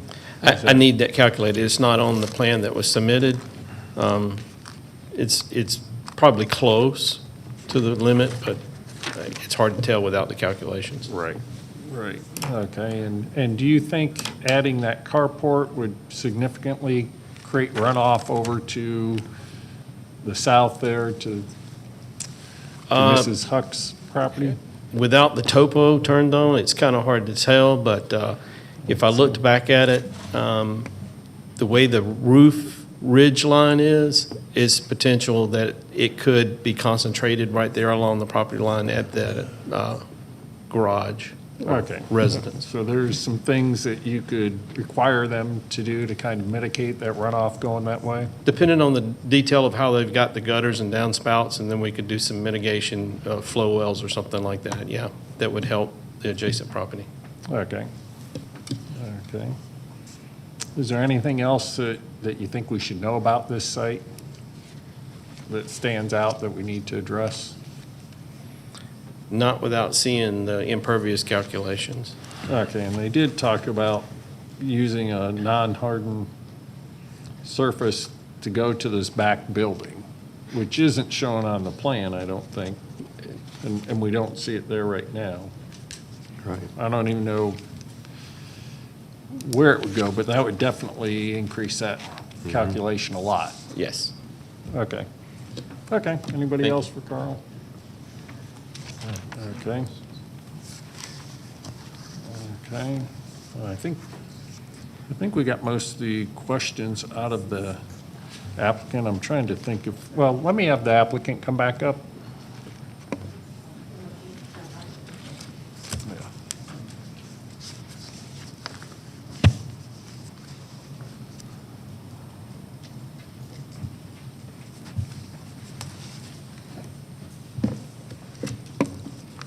Okay, I have a couple questions for you. One, Ms. Huck mentioned that you kind of had to tear apart most of the old building and rebuild it. How would you describe what was done? So I don't really know what she means by tear apart. I think tearing apart means you get rid of the whole building and then you build it again. But the building, just like you see it in the picture, roofing, all of that, it's the same. It's all the same. The walls, they're all the same. The only thing that we got rid of was the garage doors. And we remodeled inside, but we did not tear the building. The building's there, and it's hard because the building is on cement. That's how it was built. Right. Okay, you see the main roof of the building, then just a little bit south of that? Trying to figure out what that is, where it's a little darker. Is that another roof? Oh, so that's, ¿cómo se You're talking about the left side there, aren't you, of this Yeah, structure in back? if you were Yeah. facing it, it would be on the left side. We kind of see it. So where the on a numbers darker 936 color. are down Right where there? you see the 936 on the On the drawing. bottom left. Ponemos el carro, ¿cómo se llama? ¿El cemento, el concreto, el carpo? Ajá. ¿Qué pasa? It's just where the cars go under. It's not a building, it's Eso just, sí es un carpo. it's just a Okay, carport. so it's like a lean-to carport. Yeah. Ya estaba ahí. Okay. It was there, yeah. Okay, okay, it just También didn't, decirle que estamos los que... I didn't really notice it on the old ones, and that Dile makes, que tenemos ahí makes this building. Did you add like a little front porch or something to the front of the building? A porch? Yeah, I'm just trying to look at this building on the diagram and compare it to the survey that you have, and they don't seem to match. And that's why I'm trying to look and see on the survey you have, it has something that protrudes out a little bit, an entryway. The A- concrete, So I have, Right, on Yeah. that, you look at that, and it's a little bit different than what this aerial looks of the building from ese- before ese any work was bueno, done. ese El para que no se concreto. metiera el agua. Le hicimos esa para que el agua pero no sí se lo entrara. pusieron ustedes, el Sí, le concreto. hicimos Oh. No, el concreto ya estaba. Okay, so the concrete was there, and then, Esa es la parte que para que el agua no cayera para adentro. okay, so I guess he's saying that they added something so that the water wouldn't go down towards the building. Okay, Yeah, but that's, Yeah. the building is El how it concreto is. estaba ahí. The concrete was there. okay. And just between this building and the other shed, what's all that laying on the ground? ¿Cuál es? Oh, that, Yeah, ¿qué es eso? Ah. Lo blanco. No, eso es foto vieja. Eso no está ahí. Pero eso. Okay, so that's not there right now. okay, good. Oh, yeah, that's Because not it's there not right now. allowed to be there. How We about- couldn't even figure out what it was. It's not there anymore. I Okay, think what it was about the just- stuff, north of the shed, to the right of the little shed, right there where he That- has his hand? It's also not there. Okay, No, that's all Okay. been removed. okay, good, because you're not allowed to have outdoor storage on a property. Yeah, no, that's all been removed. Okay, so, and I think it's correct that you did all this remodel of the building and that without a permit? Without a building permit, correct? Yes, the inside, yeah, we remodeled it without a Okay. permit. And you put water and sewer in there? It had water. It had water and electricity. Okay, did it have sewer? Sí tenía, el Or sewer. septic, whatever it's hooked up to? Sí, ya tenía receptáculo. No, receptáculo es el mismo de la casa. The septic is the same as the house. Okay, did you go to the health department and get that permitted? Sí, fuiste, que si agarraste un No, permiso es que para ya eso. estaba la tubería ahí. O sea, que So, el the- señor que veía antes tenía como un taller quizás y... y So ellos- I think the people that lived before there had like a shop for cars, and so they didn't really do anything with the water pipes or nothing like that, so. Yeah, Sí, because sí, now remember. you've hooked this into your septic, I take it. This building, when you remodeled, you hooked it up to septic? Que cuando hicimos, si hiciste la remodelación, si lo pusiste con el séptico de la casa. o el mismo que tenía, solo quité la tubería de concreto vieja que estaba y le puse PVC. Okay, so he took away an old pipe that it had, and then he put PVC. But he said Okay. that's what he did. Okay, let's see. Does anybody else have any questions? Just a comment, I mean, it's my understanding that we would like to find some resolution here, both for you all and the person that has some issues, a conflict, and her main issue is property value and water runoff, and I get that. That can be mitigated, correct, Carl? The fact that this was constructed not under permit, I mean, that happens. However, that could be also mitigated by the proper code officials come out and inspecting it and potentially paying fines and stuff for building a structure outside of permit. So I would definitely recommend that. You know, that being the case, if the permit issue can be mitigated, it appears that the property meets setback requirements. If water can be mitigated so as to not interfere and impact and damage your neighbor's property, that's what's, you know, that's the resolution that we're trying to seek here. So all those things, I think, if we can satisfy, you know, we might find some common ground here where, you know, we have some happy neighbors. You know, improvements in property are always, my understanding, my belief is a good thing for property values around the, in my neighborhood, I very much enjoy when people are improving their properties, because that is helping increase potentially my value. So I would recommend maybe going back after the fact and permitting, looking at mitigation issues to satisfy your neighbor and try to make your neighbor as you know, as happy as possible. And you know, we might find some resolution here. Thanks for the comments. Go ahead. Okay, you can have a seat if you like. I know. Is this something we should just continue with directions, such as Brian has just brought up, that they follow all those procedures, have Carl out there and... I'm going to let Galt, Let me, sort through yeah, that one. but- I'll address a few issues there. The first big issue is having a second dwelling on the property. Right. You know, Cobb County Code does not allow a second dwelling on the property, and, you know, I can't see any reason, especially on a substandard kind of arrangement where proper setbacks and all that wouldn't have been there for a dwelling to allow that. So that's the first issue that I can't see allowing, which means we need to take this building. I think the building's been there a long time.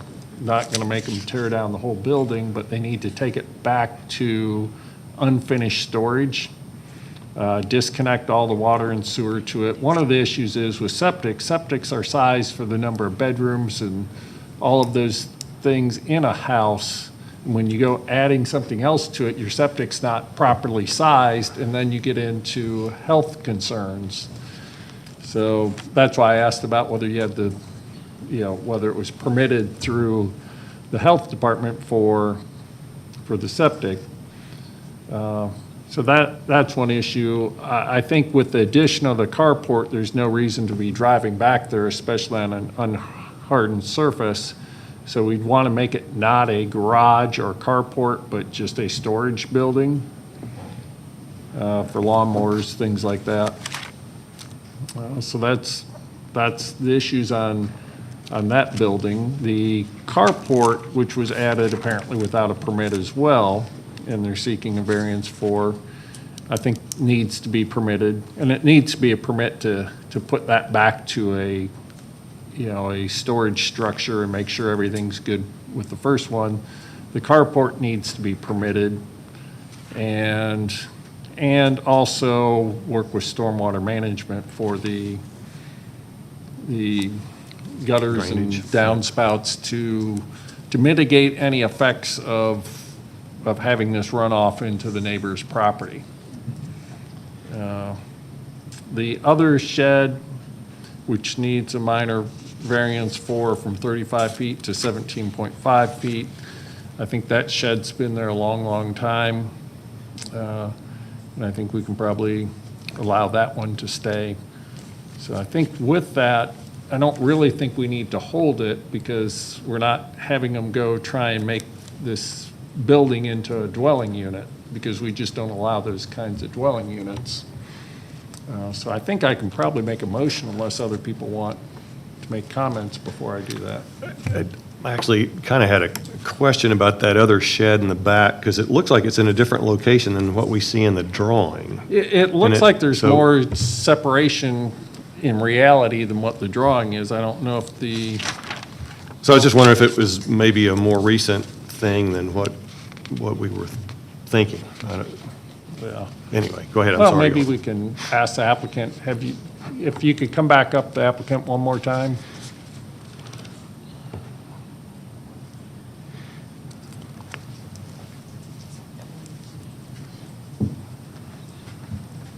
The small shed have you done anything with that? Have you moved it closer to this other building or?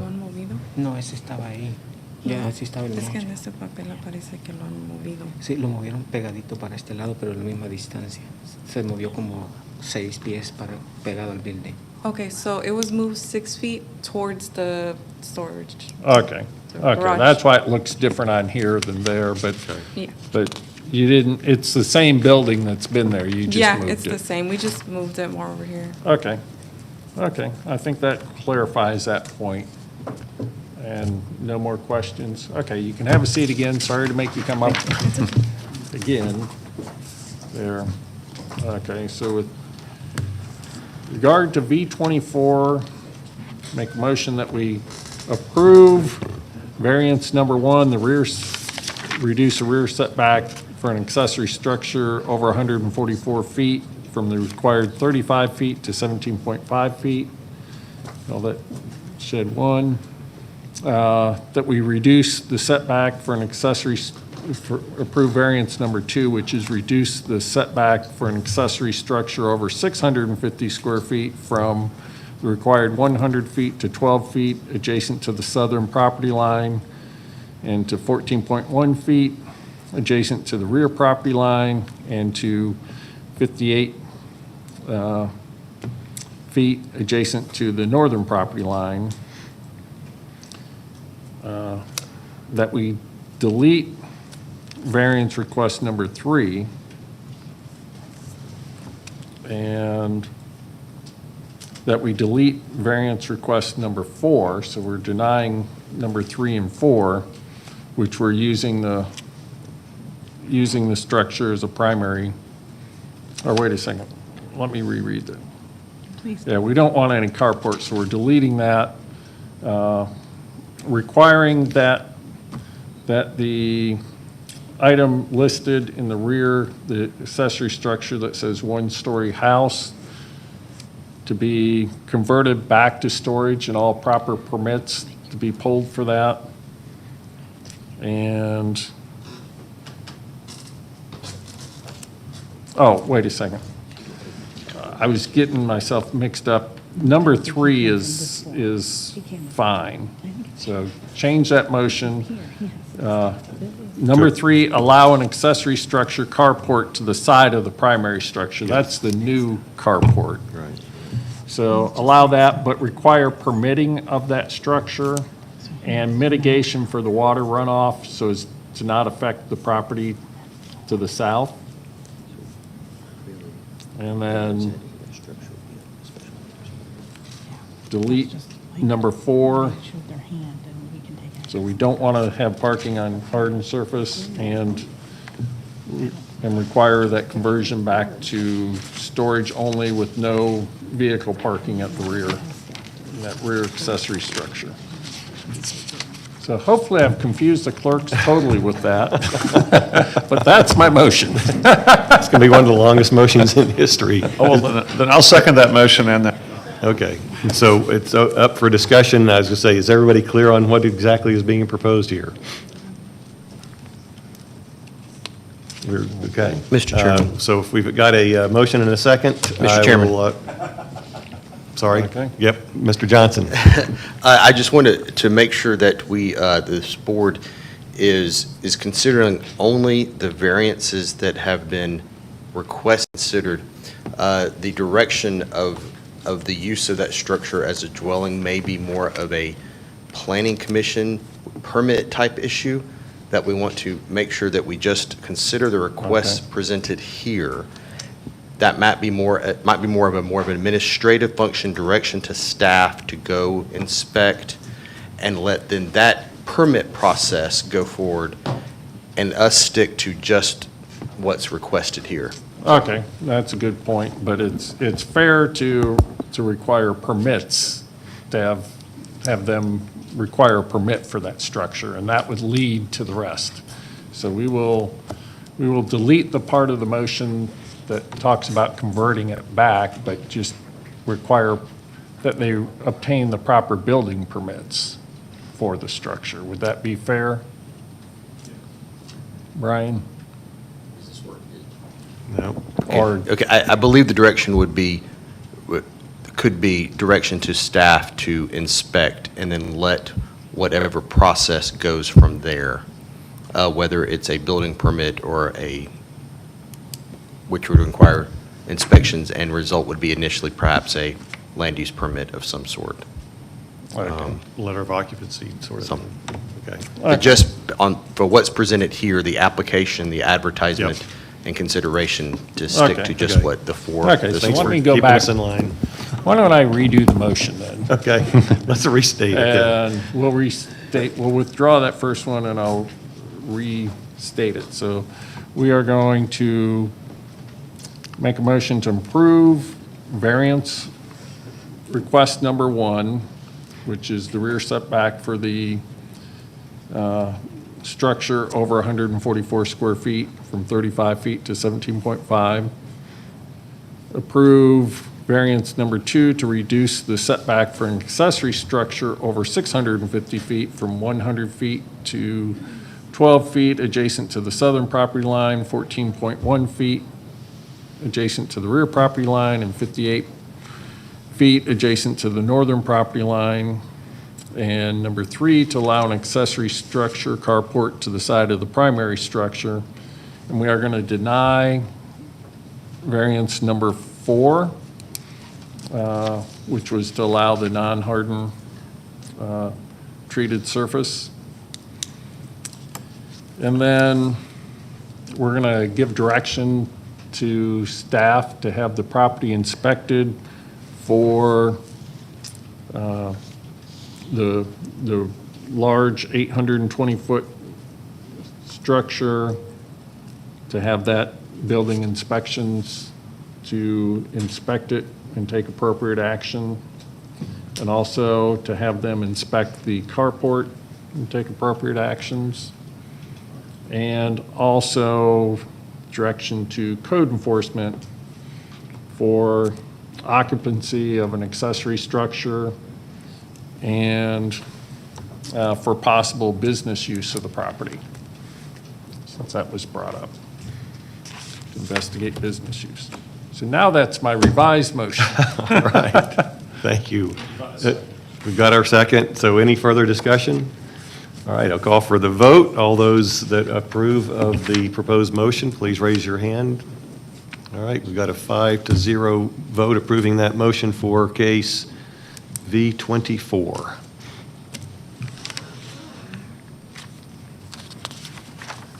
All right. Looks like we're ready for the next one. Appreciate everybody's patience here. Okay. Our next case is V25, Ruben Martinez. He is requesting a variance to, 1, allow an accessory structure, 834 square foot canopy, to be located to the side of the principal building. 2, reduce the setbacks for an accessory structure over 650 square feet for an 834 square foot canopy from the required 100 feet to 72 feet adjacent to the front property line, and 3.4 feet adjacent to the northern property line, 95 feet adjacent to the rear property line.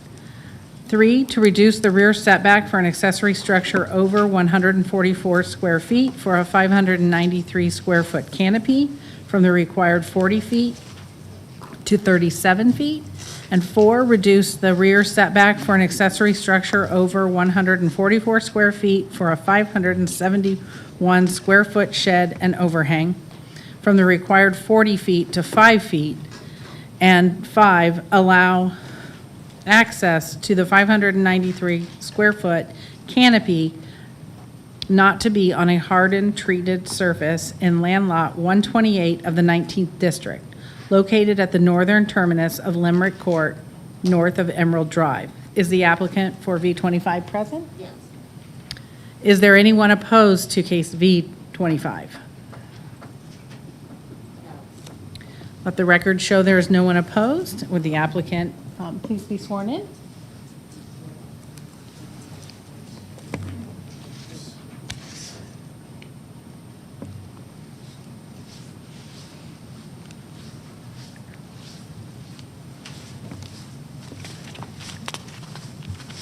Hello. Good afternoon to you both. Hi, good afternoon. Could you guys both please state your name for the record? Yes, my name is Ruben Martinez. Okay. My name is Rosalina Baez. Rosalia? Rosalina Baez. Rosalina, okay. All right. You got 10 minutes to present your case, so please Yeah, I'm a little proceed. bit sick on sinus,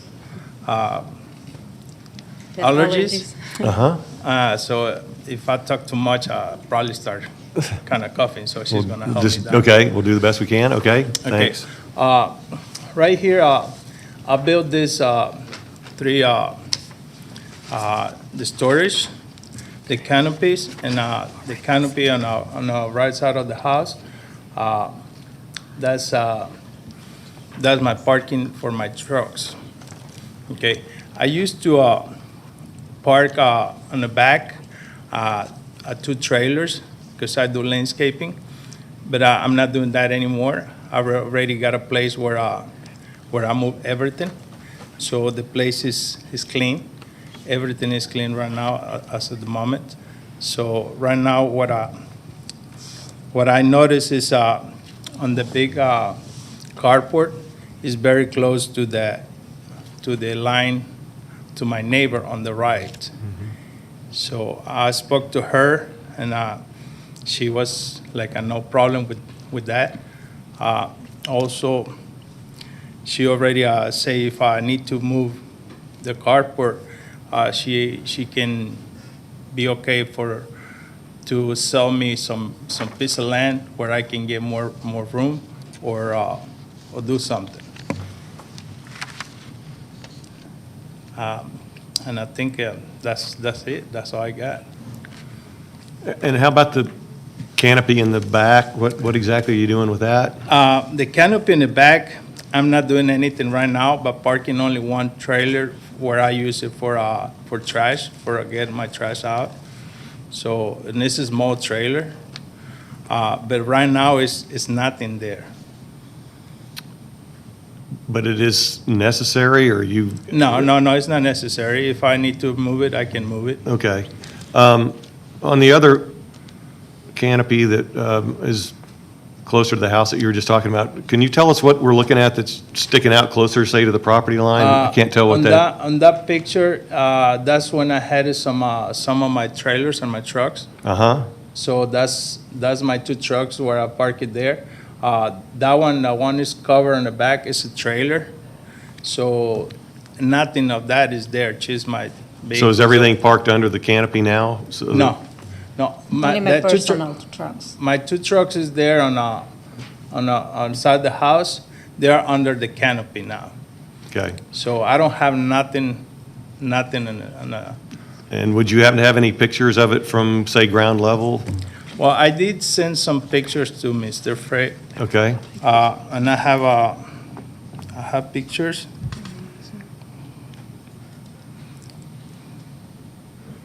Is that one?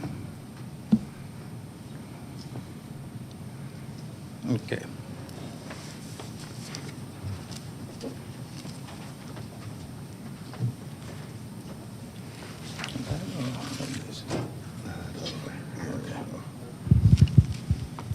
All right. This is the picture of the carport where I park my trucks. So are we looking at that from the street? Yes. Okay.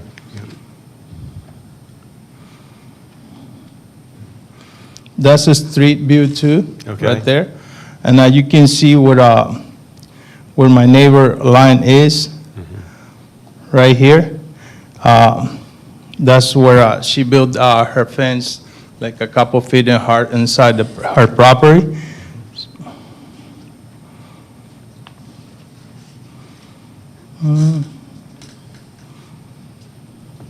That's a street picture, the same. This is storage. Next to that, we used to put some tomatoes and stuff like that. So would this be what's identified as the shed in the Yes. back? Yes. Okay. And the next one. This is the canopy where I used to park the trailers right there. But I don't have nothing anymore. That I can remove if it needs to be necessary. The only thing I park there sometimes is this small trailer where I have, that's where I put my trash, my stuff, the one when I need to get rid of it. I park it under there, but right now it's on a concrete. I put a small slab in concrete down here, so that's what it's not on the ground. And that's it. All right, thank you. So let's see, Fred, we didn't have any opposition here, right? But we did get a letter, is that what you were saying? Okay, so. There was no in-person opposition. No in-person opposition. So again, this falls in District 1, so I'll turn it over to Fred. Thank you, Mr. Chairman. So you didn't get what's that? Okay, thank you. Can you go ahead and tell me, Jan Milligan is somebody who lives behind you? Is that where R30 is shown there? Yes, that's our neighbor on the back. Over 20 years I've been on this location. I just met him like 4 or 5 times. Okay. But one of the things, I used to have my trailers there, and he's right behind my house, so he can see my carport, and he can see the trailers I had it there. Okay. So- What were these trailers used for? Landscaping. Okay. I thought I saw what appeared to be some masonry or brick somewhere, or block Mason- in one of those pictures? No.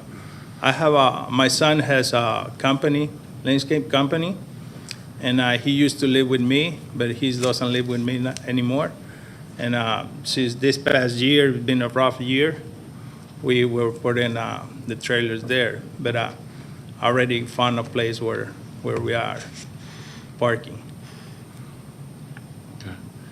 Tell me again about the building that is up against what might be Ms. Milligan's. Is this Ms. Milligan's behind you, this where it says R30 back here? Is that her? No, he lives on the other side. She lives over here? She No, lives north? No, the other one, Up on the right top? there. Yeah. Okay. That He good. lives in the subdivision, the next subdivision.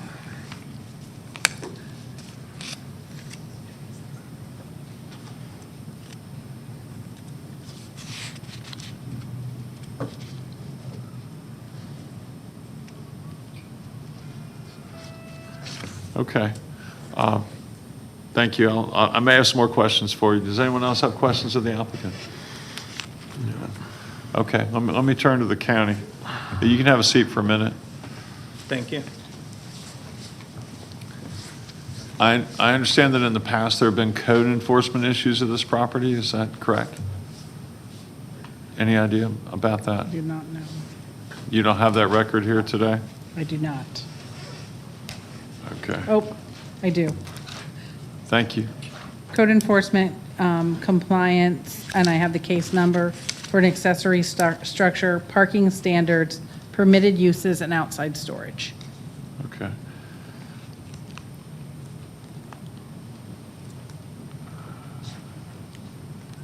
Let me just read into the record a portion of the letter I received from, or email I received from Ms. Milligan, and I think asked staff to forward to the rest of you.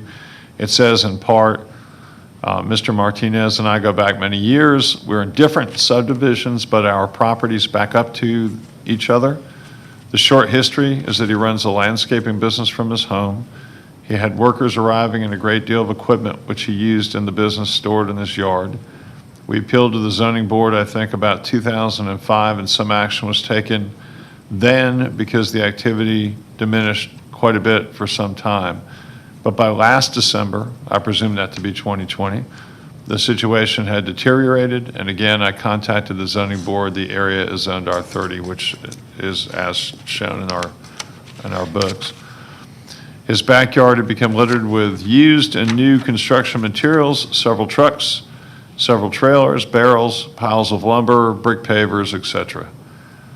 He has constructed 3 outbuildings, all very close to the property line, 1 shed and 2 canopy-style portable garages every morning early. He starts all his mowers to work on them and his trucks, and he uses a compressor, I'm presuming, to remove mower blades and sharpen them, because we then have to listen to the grinders as he does so. It's very noisy, especially in the early morning. We then have to listen to them all arrive back at the property in the afternoon. He told me personally that the canopy he constructed for his trucks and trailers, which is approximately twice the height of and looms over our 6-foot privacy fence, was just temporary. That was approximately 8 years ago, and now it has interior lighting so he can work at night.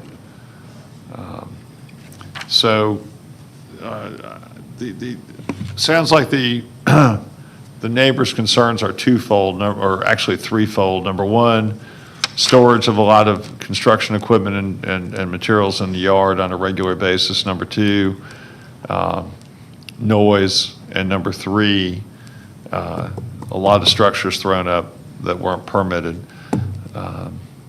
So I wanted to place all that in the record, then open it up for comments before I make any motion on this matter. There was mention of the overhang. Is that the shed in the back of the house, or is that the canopy again? Do we know? But this is something the opposition raised. It almost looks like it's probably that shed in the back.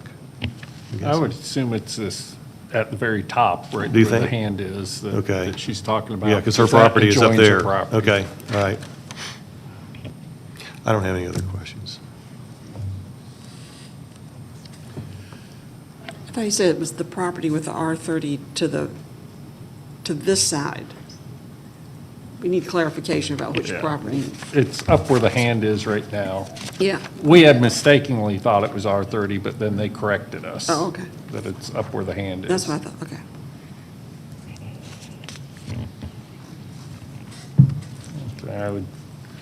I would just say that that we have a reasonable neighbor who has a reasonable objection to it, in my opinion. So I think I wouldn't want all of that going on next door to me. And it sounds like maybe they're not doing it anymore, but from what they say, but the neighbor's letter makes it sound like it's current. Any other comments? Okay, back to you, Fred. I think we asked him to clarify again when he moved his activity, so we know what kind of time frame we're looking at, just to give us a perspective. All right. Let me get the applicant to come on back up for just a moment.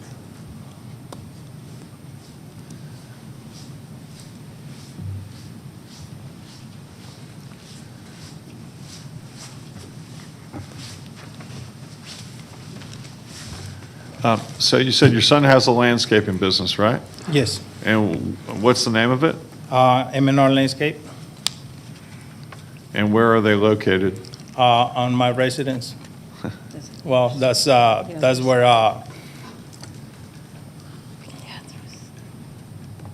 The address is on our residence, and we allowed to have one trailer in our residence.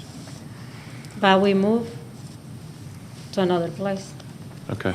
And then you indicated during the course of your presentation, you indicated that one of these structures you could go ahead and remove because you're no longer using it. Is that the one closest to her property? yes. Let me ask you, and here's what I think we should do.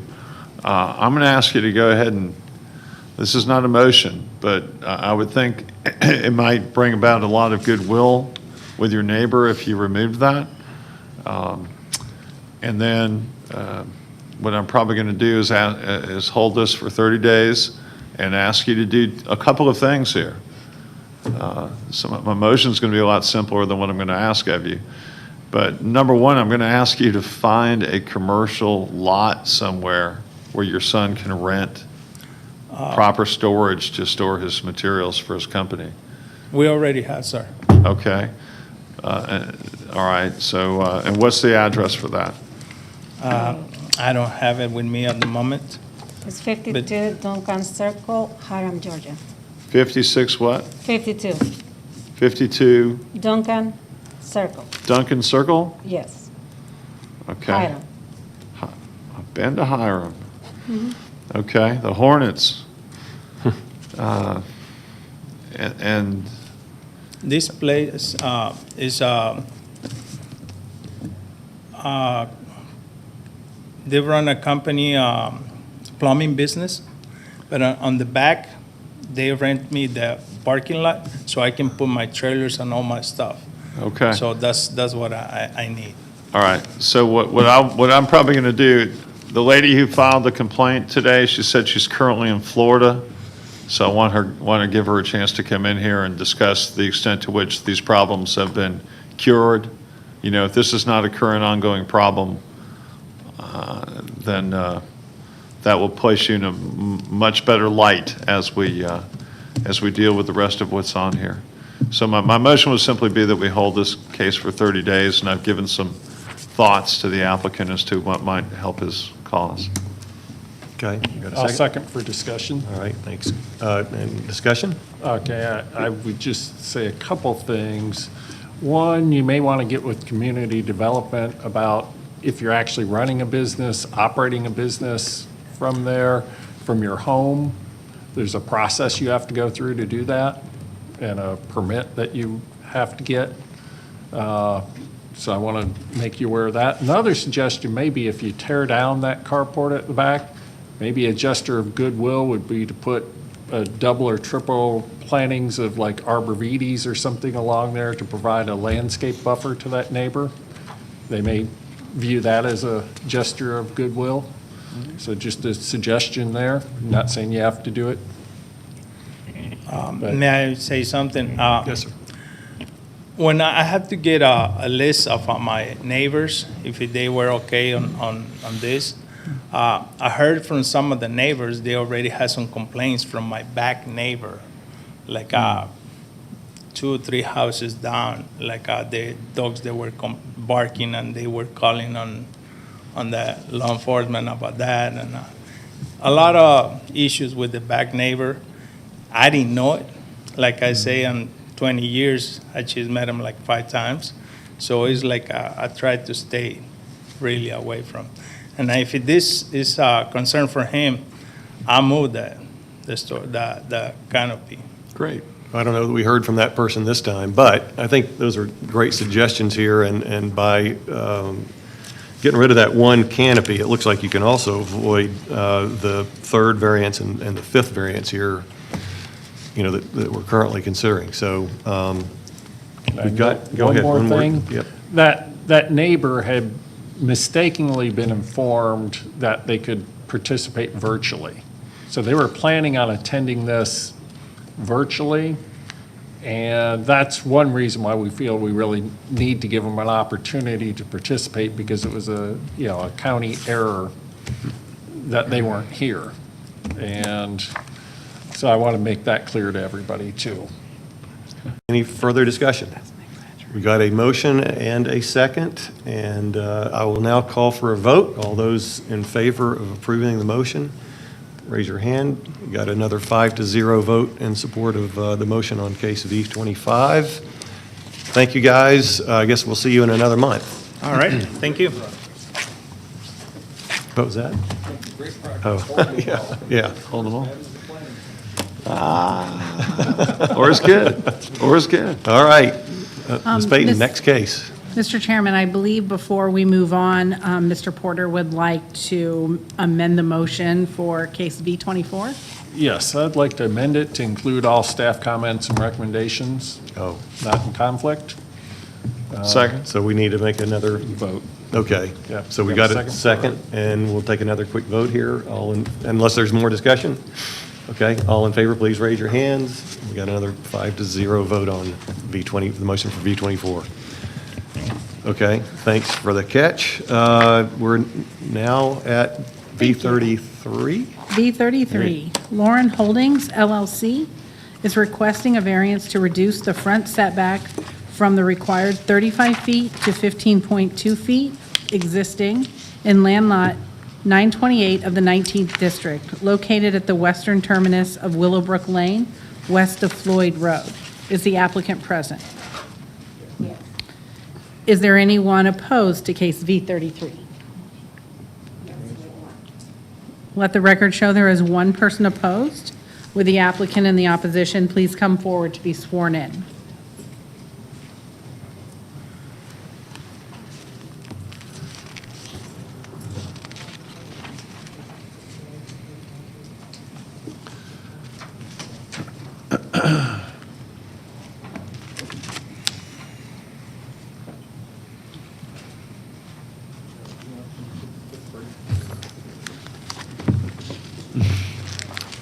Good afternoon. Good afternoon. And if I could ask you to please state your names for the record. Hello, Board. I am Shayla Ataloran. I am the owner of Lauren Holdings LLC. Okay, and it's Shayla? Shayla. Okay. And I am Victor Otolorin, Otolorin, and I'm Shayla's father. Okay. Y'all have 10 minutes to present your case. Okay. So I purchased the property at 1210 Willowbrook Lane at an auction December 1st, 2020. And once I got the deed, then my dad, who's a retired architect, he helps me, my business renovates and rehabs distressed homes. He helped me walk the property. And when we walked the property, we noticed that there was roughly 50 additional feet to one side of the property, that it was off-center, and it was approximately 1.25 acres. So my dad had suggested that we subdivide the lot. He suggested we look into it and hire a surveyor, so that's what we did. We hired Kathy Costerides at CNC Land Surveyors, and she said that she wanted to know if it was on sewer. We did confirm that it was on sewer, and she went ahead and started the application for plat revision. And maybe about 3 weeks After that, I followed up with Terry Martin, who said that we needed to do a variance application because the existing property is, when it was built in 1969, I guess maybe the setbacks requirements were a bit different. So it was closer to the road than what was zoned. And so we went ahead and did that process. So you're not seeking to add, well, wait a second, I can't ask that yet. I'm sorry. You will in just a second, but, yeah. So this is a top-down view of the home here, is that right? Yes. We're looking at? Okay. And your hope ultimately, I mean, let me first stop myself. Was there anything more that y'all want to say about this? Well, I guess when we met the home, it was in severely distressed condition. All the utilities have been shut off because they weren't up to code, and that includes electricity, the plumbing, the HVAC system.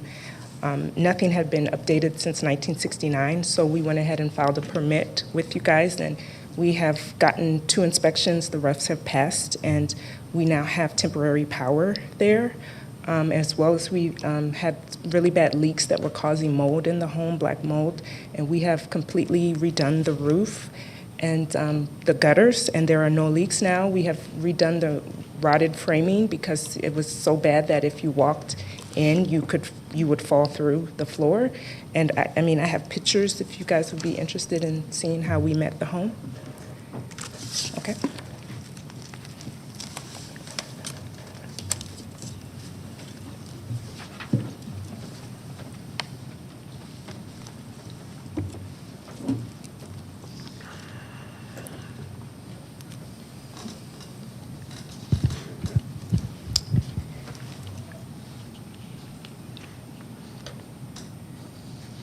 Okay, so this is the old roof, which we have since replaced. It was. Can you hold that mic up a little closer? Sorry. Yeah, thanks. This is the old roof, which we have since replaced, and the gutters as well. It had been severely neglected, and there were lots of leaks. This is the process of replacing that. That's when we placed the sign. This is some interior photos of the home, the way we had met it. This is some of the roof damage from the leaks that have since been repaired. This is just some of the junk that has since been cleared out of the home. Just more roof damage that has since been repaired.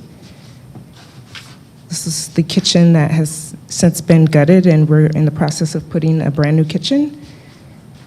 This is the this is a secondary bathroom with a skylight where the roof had, I guess there was a leak at the skylight and the roof had just completely caved in there.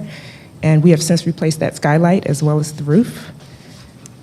This is the master bath where the leak had gotten so bad in the roof that the entire wall had fallen down. And that has since been repaired as well. This is some of the foundation that had been rotted through where it was a hazard, you could fall through the floor to the crawl space. We have also repaired this as well. This is the back area that was really overgrown with ivy. We have cleared all of this. Just more pictures of this back area that has been cleared. And just more of the ivy that we have since cleared. Thanks for the pictures, and again, I don't want to get ahead of myself, but I'm looking over at the other part of the property that I guess you want to ultimately try and subdivide, and I can't tell what's grayed in there. Is that, and I can't tell from this aerial either. So okay, so that gray area is an existing concrete driveway, which Okay. we plan to pull that up. Okay.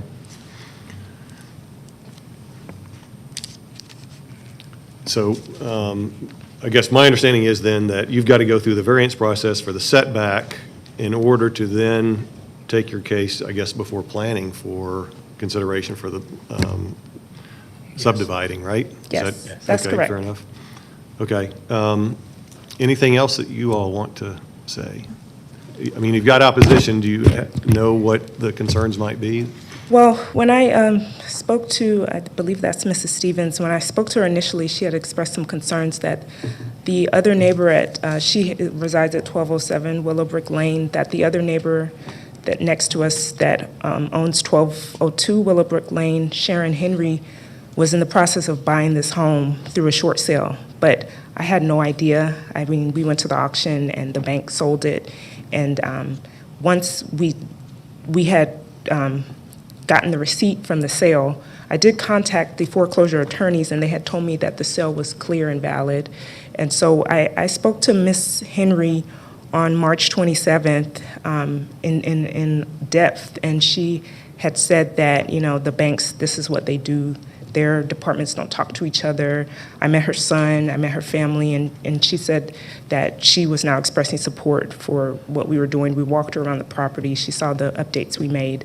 So, but Ms. Stevens, I think, thought that Ms. Henry was going to purchase that property, and us being outsiders, I think she had some concerns that maybe we wouldn't renovate it up to decent standards. I had wrote her a personal letter, and I put my personal cell phone in, and I let her know that she could call me with any questions about the renovation if she wanted to walk the property.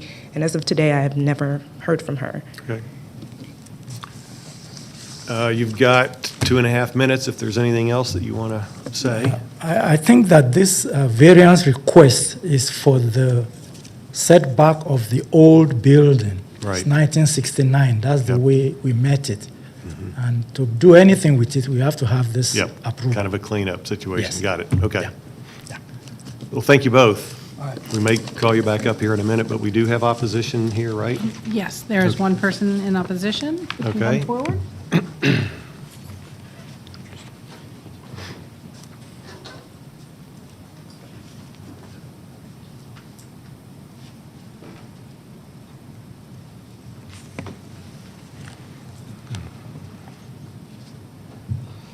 Hi there.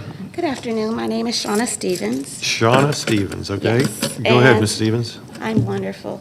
I am located at the property that is right next door at 1207. So when you say right next door, okay, is this one that is being highlighted on the screen? Yes. Okay.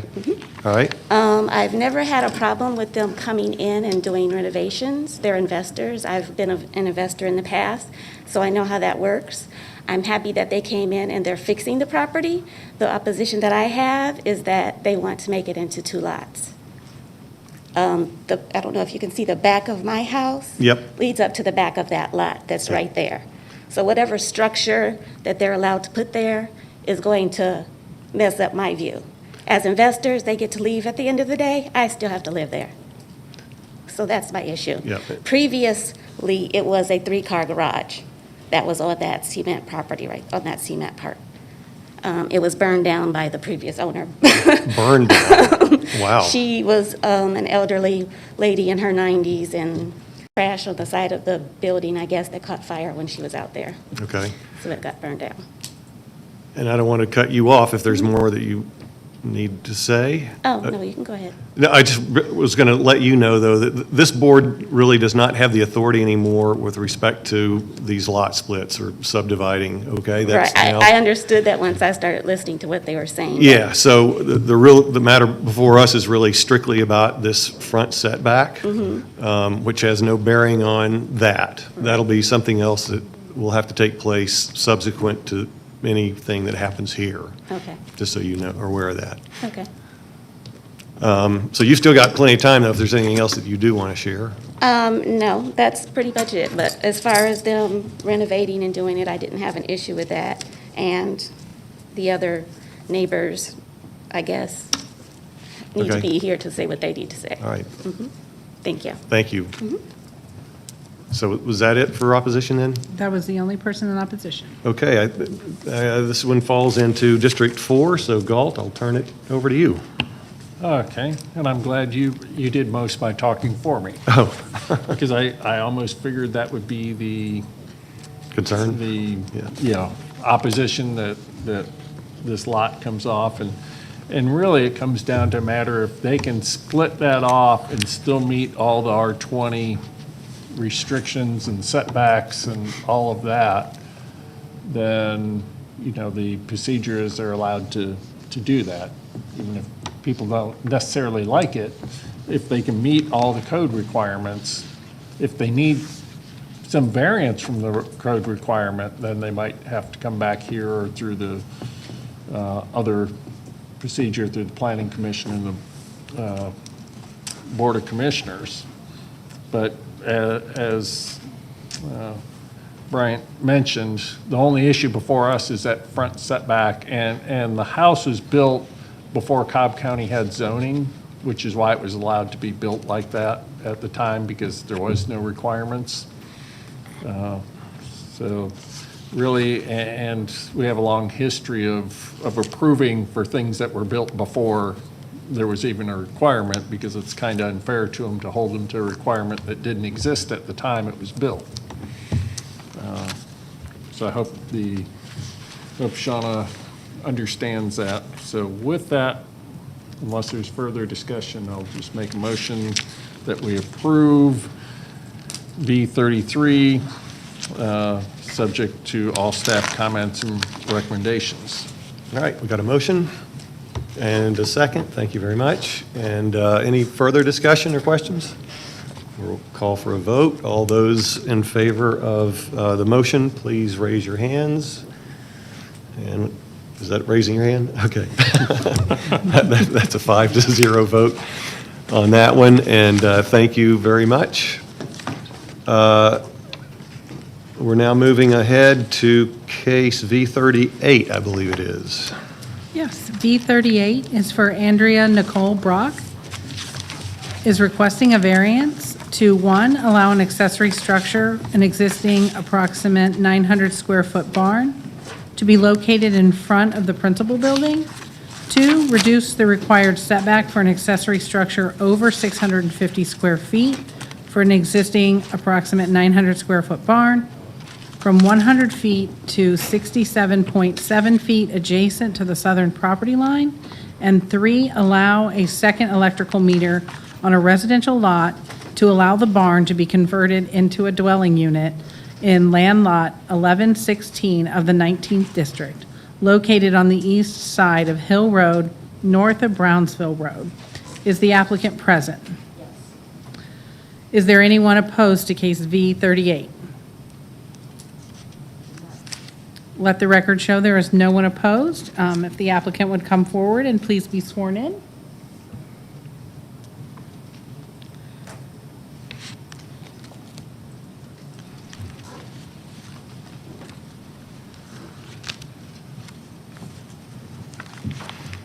Hi there. Hey, good afternoon. Thank you for your patience this afternoon. Oh, thank you all. I appreciate everything.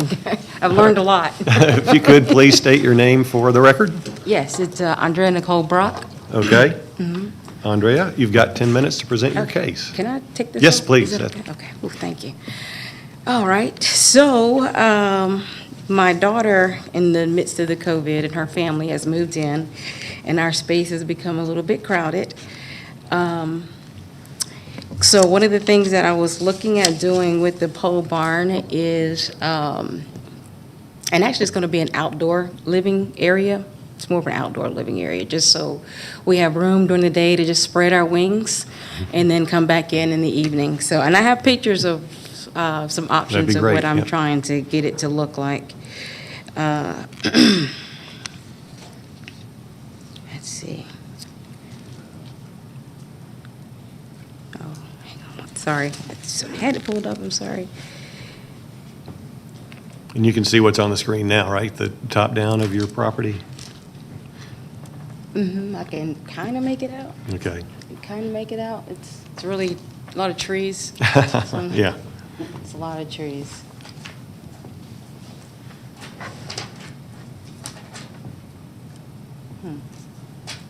Yes, I can make it out now.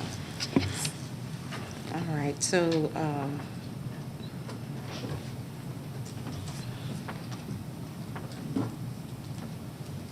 this is kind of, okay. Is that upside down? Oh, okay. Oh, thank you.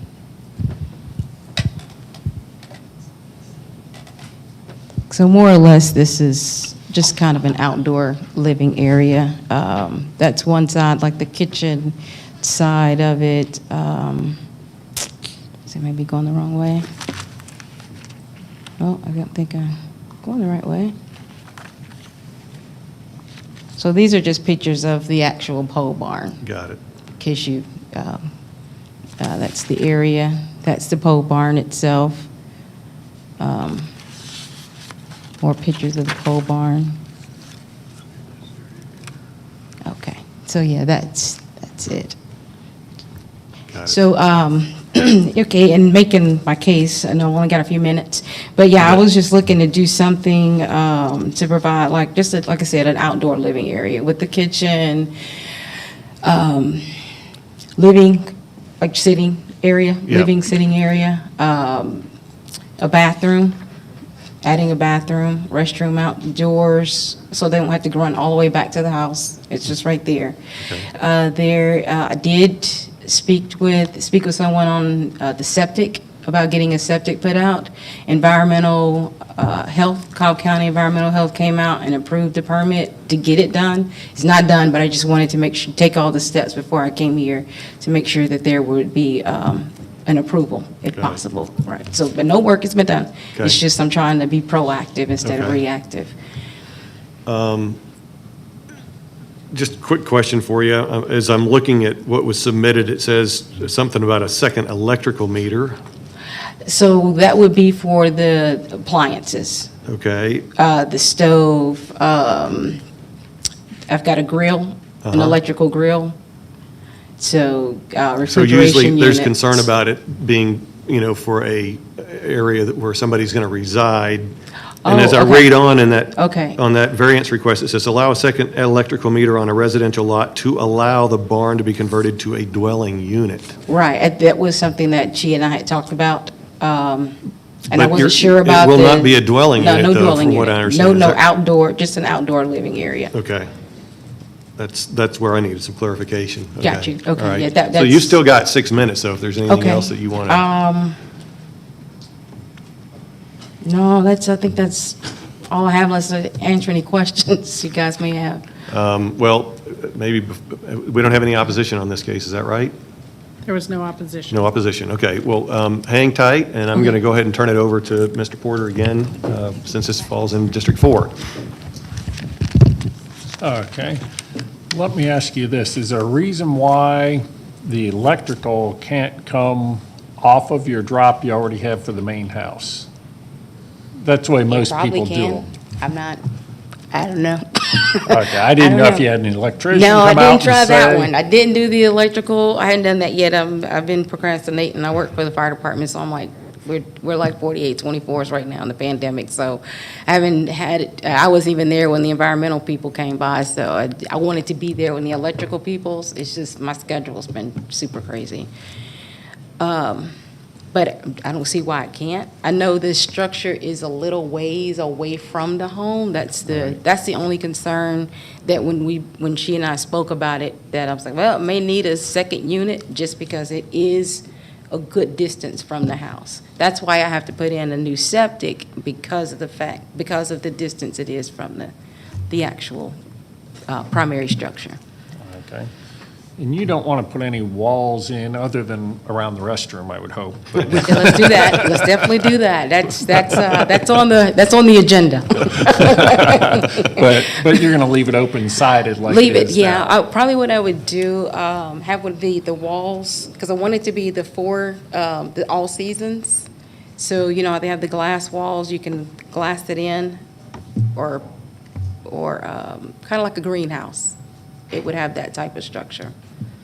Okay. Just to kind of close it off. In rainy times, it's the cold, but I want to make it 4 seasons so that you can still go out and enjoy the outdoor. And I think that's where we're getting to calling it a dwelling unit.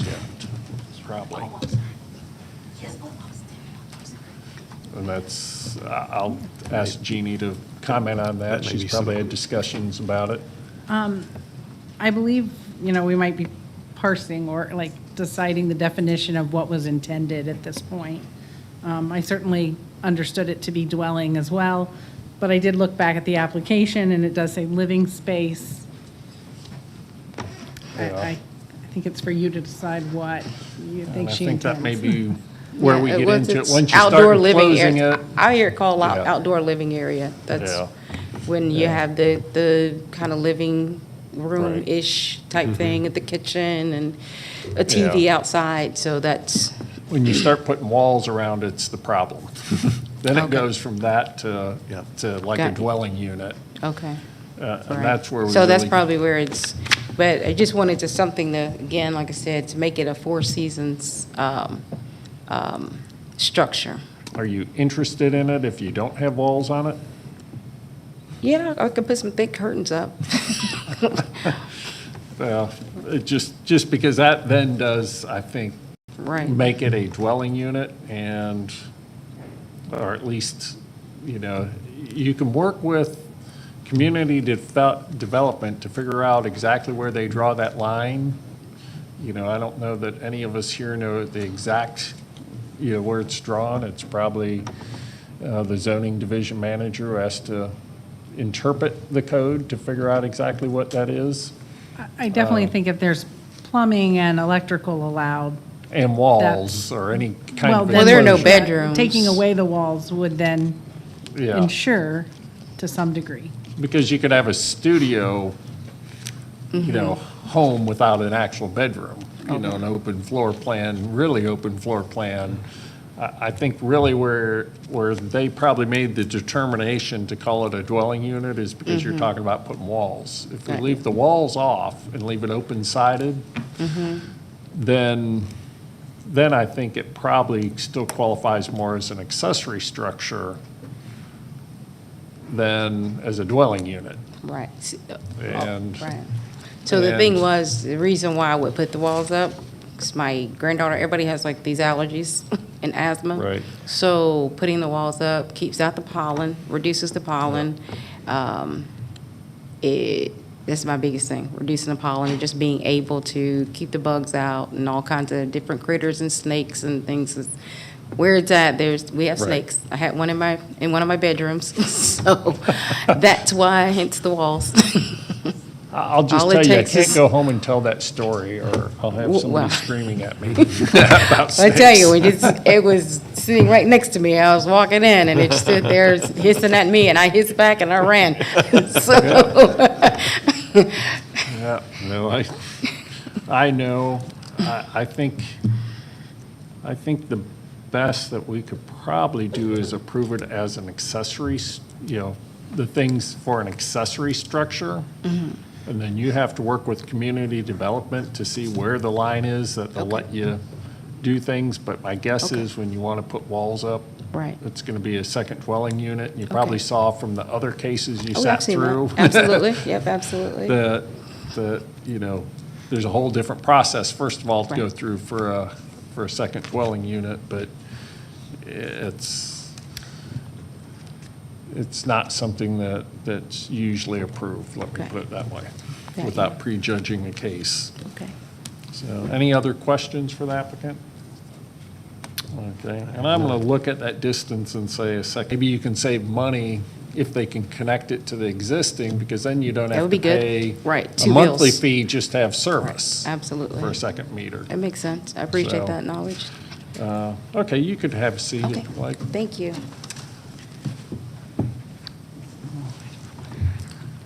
I'm going to make a motion that we approve variance request number 1 and number 2 as written, and number 3, that we allow the second electrical meter for an accessory structure only,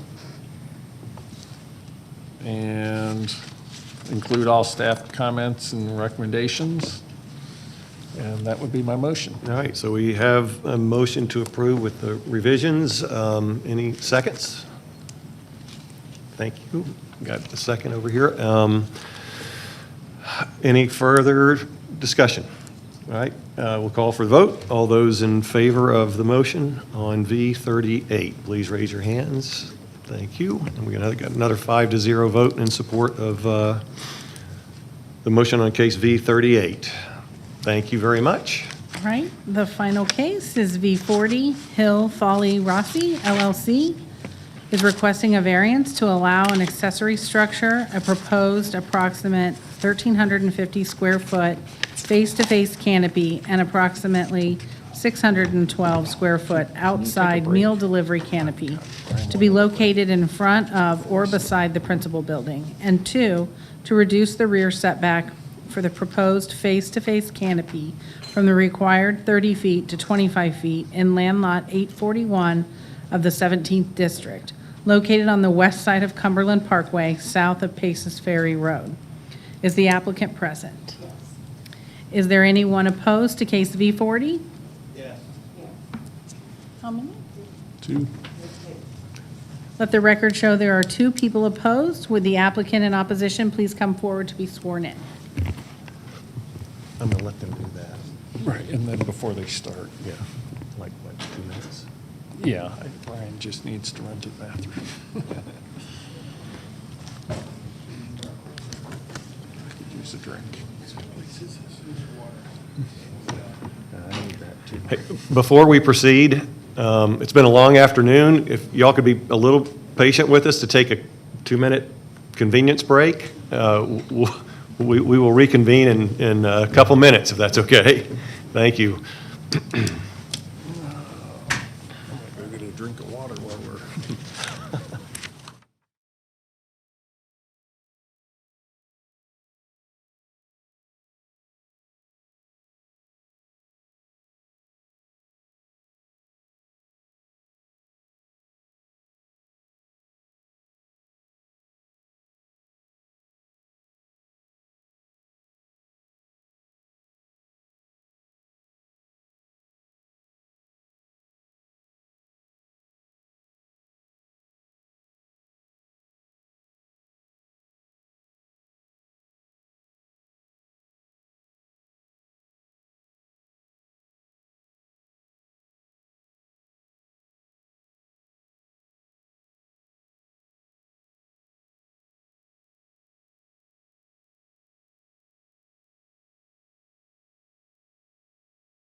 Welcome back to today's meeting or hearing of the Cobb County Board of Zoning Appeals. We are beginning case V40. 40. And sorry for the interruption, but I do appreciate the break. So please come on up and state your name for the record, please. Thank you, Mr. Chairman, members of the board. I know it has been a long afternoon. My name is David Kirk. I'm a partner at the law firm of Troutman, Pepper, Hamilton, Sanders. You may remember it as Troutman Sanders prior to our merger this past summer. I'm here on behalf of the applicant and the lessee of this site, Chick-fil-A, and we have with us the whole team, our operator, should you have any questions. This is an existing Chick-fil-A restaurant that's been here for 14 years. Our request today is to add 2 canopy structures for the health and safety of our team members. I think the opponents that are here are going to say that it's just for the convenience, but it is not just for convenience, for health and safety of our team members. Let me show you the site plan.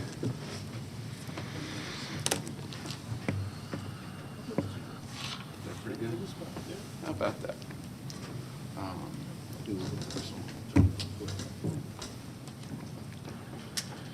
Okay. Thank you so much. What we have here is the existing restaurant building here, Cumberland Parkway, the drive-through, and one of the structures is going to be here. That's the face-to-face canopy where team members will come out and take orders, take payment, and then go around the building to the other side, and this is the meal delivery location. And again, we're putting these canopies up, and I can show you. So meal delivery would be the other canopy? Yes, sir, and I'm going to show you sort of how those things look. This is a order canopy, the face-to-face canopy. Same thing here. Same thing here. And then the meal delivery canopy is really much smaller because folks are just coming and picking up their food. Now, I'm going to come back to that in a second. We have, as you know, there is some opposition to this, and we have a letter from the neighboring, from the property owner that's nearest across a drive, Mr. McDonald, in which he notes that he claims we're on a common border. I'm going to show you that that's not the case. He claims that the sole purpose is for team member convenience, which of course it's not. And he also says it's going to permanently impair the visibility of the retail tire store. So let me show you a few things that I think draw those claims into question.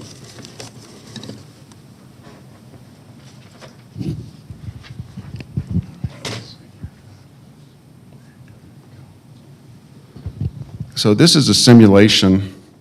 It's taken from, I believe, a street view. You see back here the name on the Goodyear store, McDonald.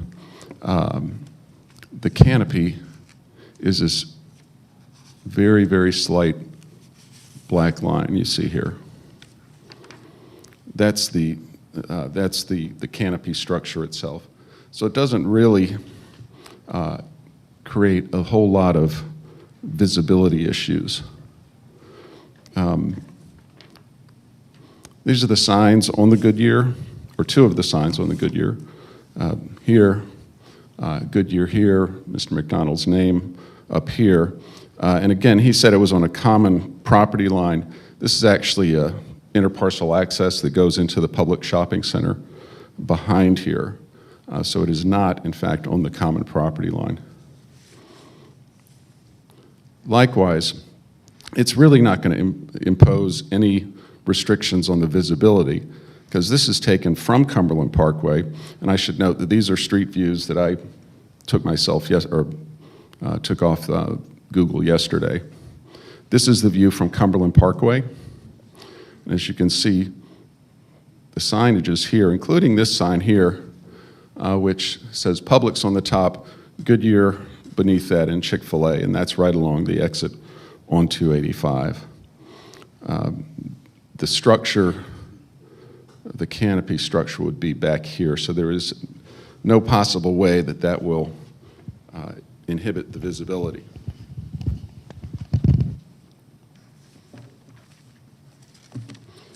I should also note, and I think there's a gentleman here with the neighboring property owners, I should note that the Goodyear property is being offered for sale at the moment. And I'll let them speak to why they're selling, because I don't know. We're happy to answer any questions you might have. Again, these improvements are for the health and safety of our team members. They do not block the view of the signage on the Goodyear store. I know that the operator of the store is here if you're interested in efforts he's made to coordinate or inform the neighbor. He's happy to talk about that, and he's already sworn in, so we won't have to wait for that. There's also, in the materials that we submitted, Publix shopping centers, which is both the neighbor and our lessor, consented to this. So they are completely, they find it completely acceptable. I would ask that you accept the recommendation of staff to approve this. We're fine with the condition related to watershed comments that is included with that. And with that, we'd be happy to answer any questions you might have. Thank you so much for your time. Okay, thank you very much, Mr. Kirk. You had mentioned somebody might want to speak still on behalf of, you've got three. I'll just let him talk about his efforts to coordinate and talk with the neighbor. Thanks. And please state your name for the record. Yeah, I'm Jason Bellotti. I'm the operator. Opened that store 14 years ago. One thing he was going to mention that we didn't mention is right now there is a outdoor seating space with a pergola over the top, and it's actually got columns. And with this new remodel, that's going to be removed, and so you'll actually be able to see more of the Goodyear building than you can now. And that's in this area right here. Yeah, so that'll be removed. There'll be no more outside seating, no more pergola.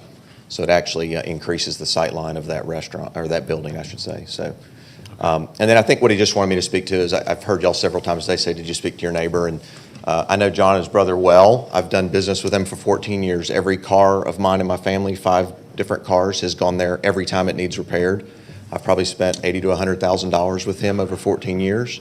And so I was very shocked at this opposition and felt like we've been very neighborly and good neighbors. They're great guys. I took them this exact picture about 3 weeks ago. They would barely even look at it, said they're going to oppose it no matter what I showed them. And I attempted to go over there again on Monday after I went to a Chick-fil-A that you guys have approved before over in Roswell in Cobb County, and I showed them pictures of exactly what it'll look like, live pictures, not drawings. And again, they didn't want to look at those. So that's where we're at. Great.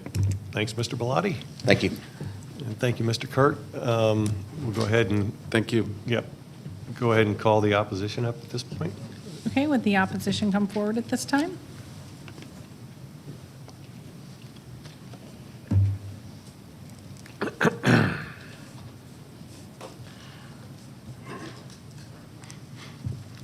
Good afternoon.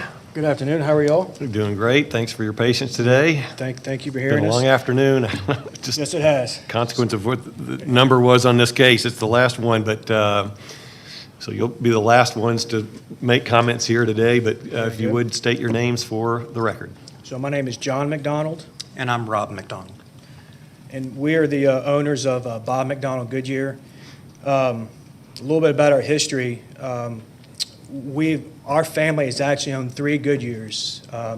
Earliest one was back in '89 off South Cobb Drive. The second one is East Piedmont and Roswell Road. And of course, this one here in Vinings, Cumberland Parkway. They were there 14 years ago. We've been there since '95. Hold on a second. We've had to deal with challenges since we were there first. We've had to deal with the traffic from Chick-fil-A and the Starbucks. Because we're on the second row, we're already having to fight that traffic. And I'm happy that they're doing well, right? We have lost revenue because of customers, stating it's just a mess getting in here. Some of the photos that they showed aren't, well, I don't know when they were taken. This is a photo that we took earlier today, and you can see that, that one tree, and there's 4 trees that were in question.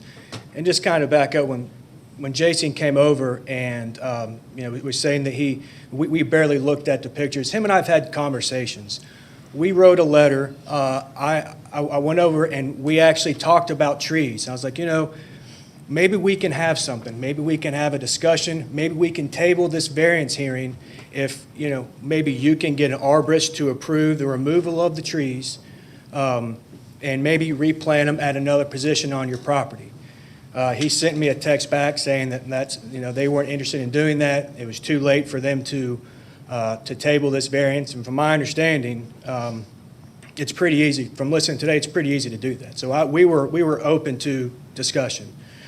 But again, there is a traffic issue, and we aren't opposed to opening up another lane, to taking down the pergola, right? I think another lane would help. But what we can't have is the reduced visibility from this canopy to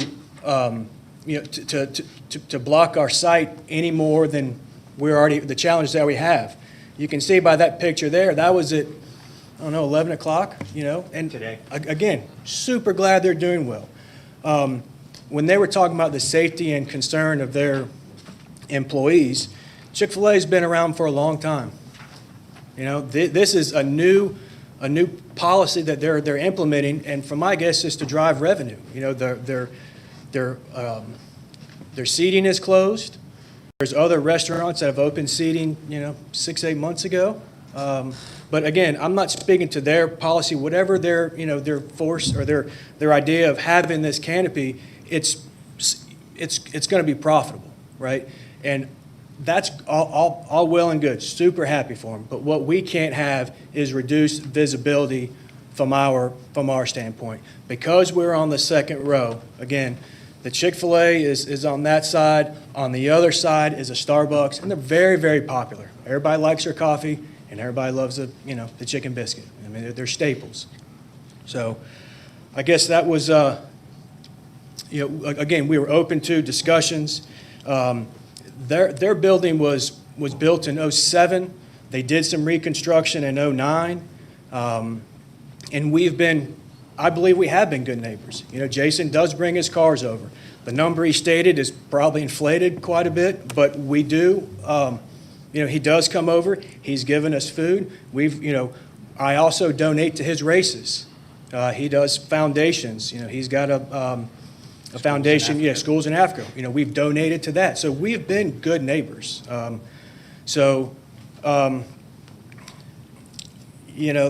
guess if I don't see, from what I understand from listening to these other ones, that it has to be a hardship, right? They're doing very well. The canopy is just going to be a detriment to our business. And even though Chick-fil-A swings a big stick, right? They've got hundreds and thousands of locations. We are one family-owned business that was there first, and now we're having to, and we're trying to survive just like everybody else. So, do you have anything you'd like to say? Yeah, and with dealing with removing the pergola, you can see here that it's really not blocking the view of our store right now anyway. Where they're going to put the canopy along the food ordering line is going to be right at the base level of what you can barely see of our store right now. With the other lane that they're going to trying to bring in to try to get more business, we're all for it. I can't see to where an outside canopy, which you could use an umbrella like they have in several of their other locations to keep their team members out. I don't see how that canopy is not going to be anything but a detriment to our visibility, to be honest. They hang there's going to be heaters hung on those canopies and fans for the summertime.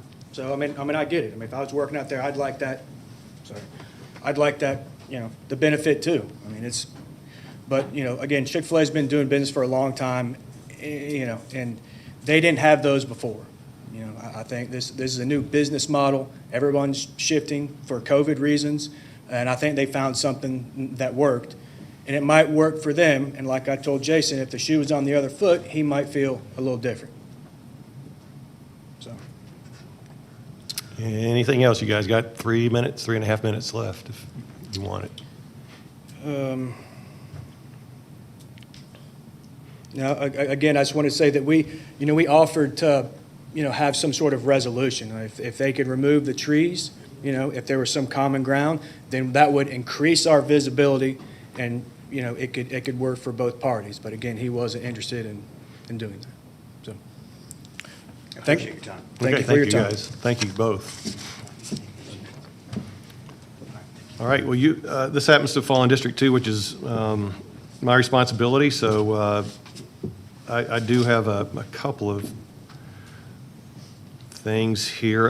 Actually, can you guys come back up for so from everything that I heard you say, it seems to me that the tree is almost your biggest concern. Is that? No, not really. It's if you look at this view here, that's just an aerial view. You can't really see. Right. I've got like the other one. Like I put Yep. here.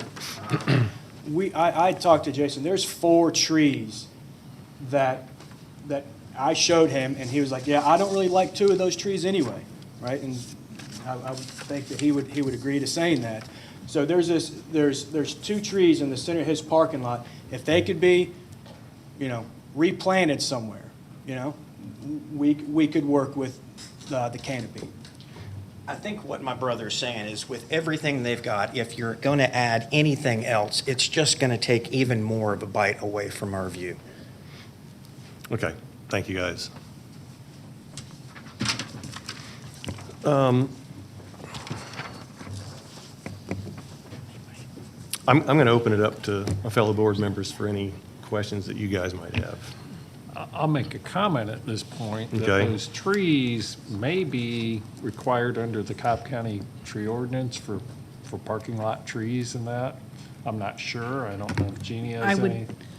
I would agree. I'm not as familiar with that code, but they are probably required. I was going to say, in all my time on this board, we've been asked to put trees in place. I don't think I've ever been asked to remove any landscaping like this, but. Right, and I think, just looking at where they are now, whether, I don't know the code well enough to say whether they could take it down, put a smaller tree, or what the case may be to still meet the ordinance, but I do believe those trees are probably required, so. Agreed.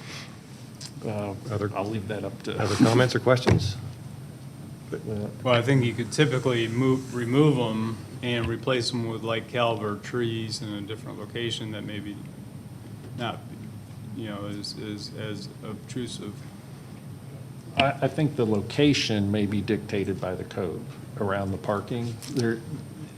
I don't know it well enough to know exactly, but generally, these little islands around parking are required. Right. So, and I think those are the trees that are blocking the view. Right. Yeah, right. It's kind of dictated by where those islands are and that sort of thing. Yep. Is Yeah. this something we could have them investigate and come back on? I mean, I see that, I'm with you, I think the trees appear to be a larger problem than that canopy line, but that's not ours, that's not our world over here, but I'm very familiar with that location. Yep. I know they need capacity. Probably all are. Fred, you had Yes, something? a few comments and a few questions in a minute for the applicant. I think when it comes to signage, I think signage and trees are issues that often create conflict, and that's not just for billboard companies, that includes people with all kinds of signs. So I don't purport to be an expert on the Cobb County Tree Code, but I presume trees can be replaced if necessary, and varying heights can be worked on without causing somebody to be in violation of code. Yes, that's your general understanding? From previous experience, not at Cobb County, I would say there are heights of trees that could, in this instance, it's not a shorter height, it may be a taller height tree. I hate to speculate too far, as I am not familiar with the Cobb County. Yeah, they create a lot of interesting issues, though, including a lot of times somebody will have a street light up, then a tree will grow up next to it, and the street light won't be putting out the, oh, there's a technical term for it in the lighting industry, thanks to lumens, his industry maybe, it doesn't happen anymore, so that happens quite often. Let me talk to somebody on behalf of the owner if I could, and that is, I've talked to Mark Reed before, who's the owner of the Windy Hill, the first time one of these canopy deals came up, and you did talk about a health issue, and I talked to him about whether there were health issues, and the way he expressed it, there was a tremendous amount of heat coming off the asphalt, particularly on sunny days in the summer, that employees had to deal with, and that the one purpose for these canopies was to minimize the number of hours employees were out in the direct sun that was hitting that asphalt. Is that your understanding? That's my understanding, yes, sir. Yeah. And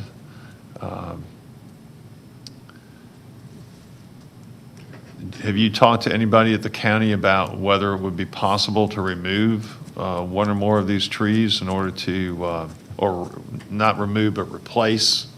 I'm thinking a mature tree can't be transplanted. I'm thinking you're... Probably not.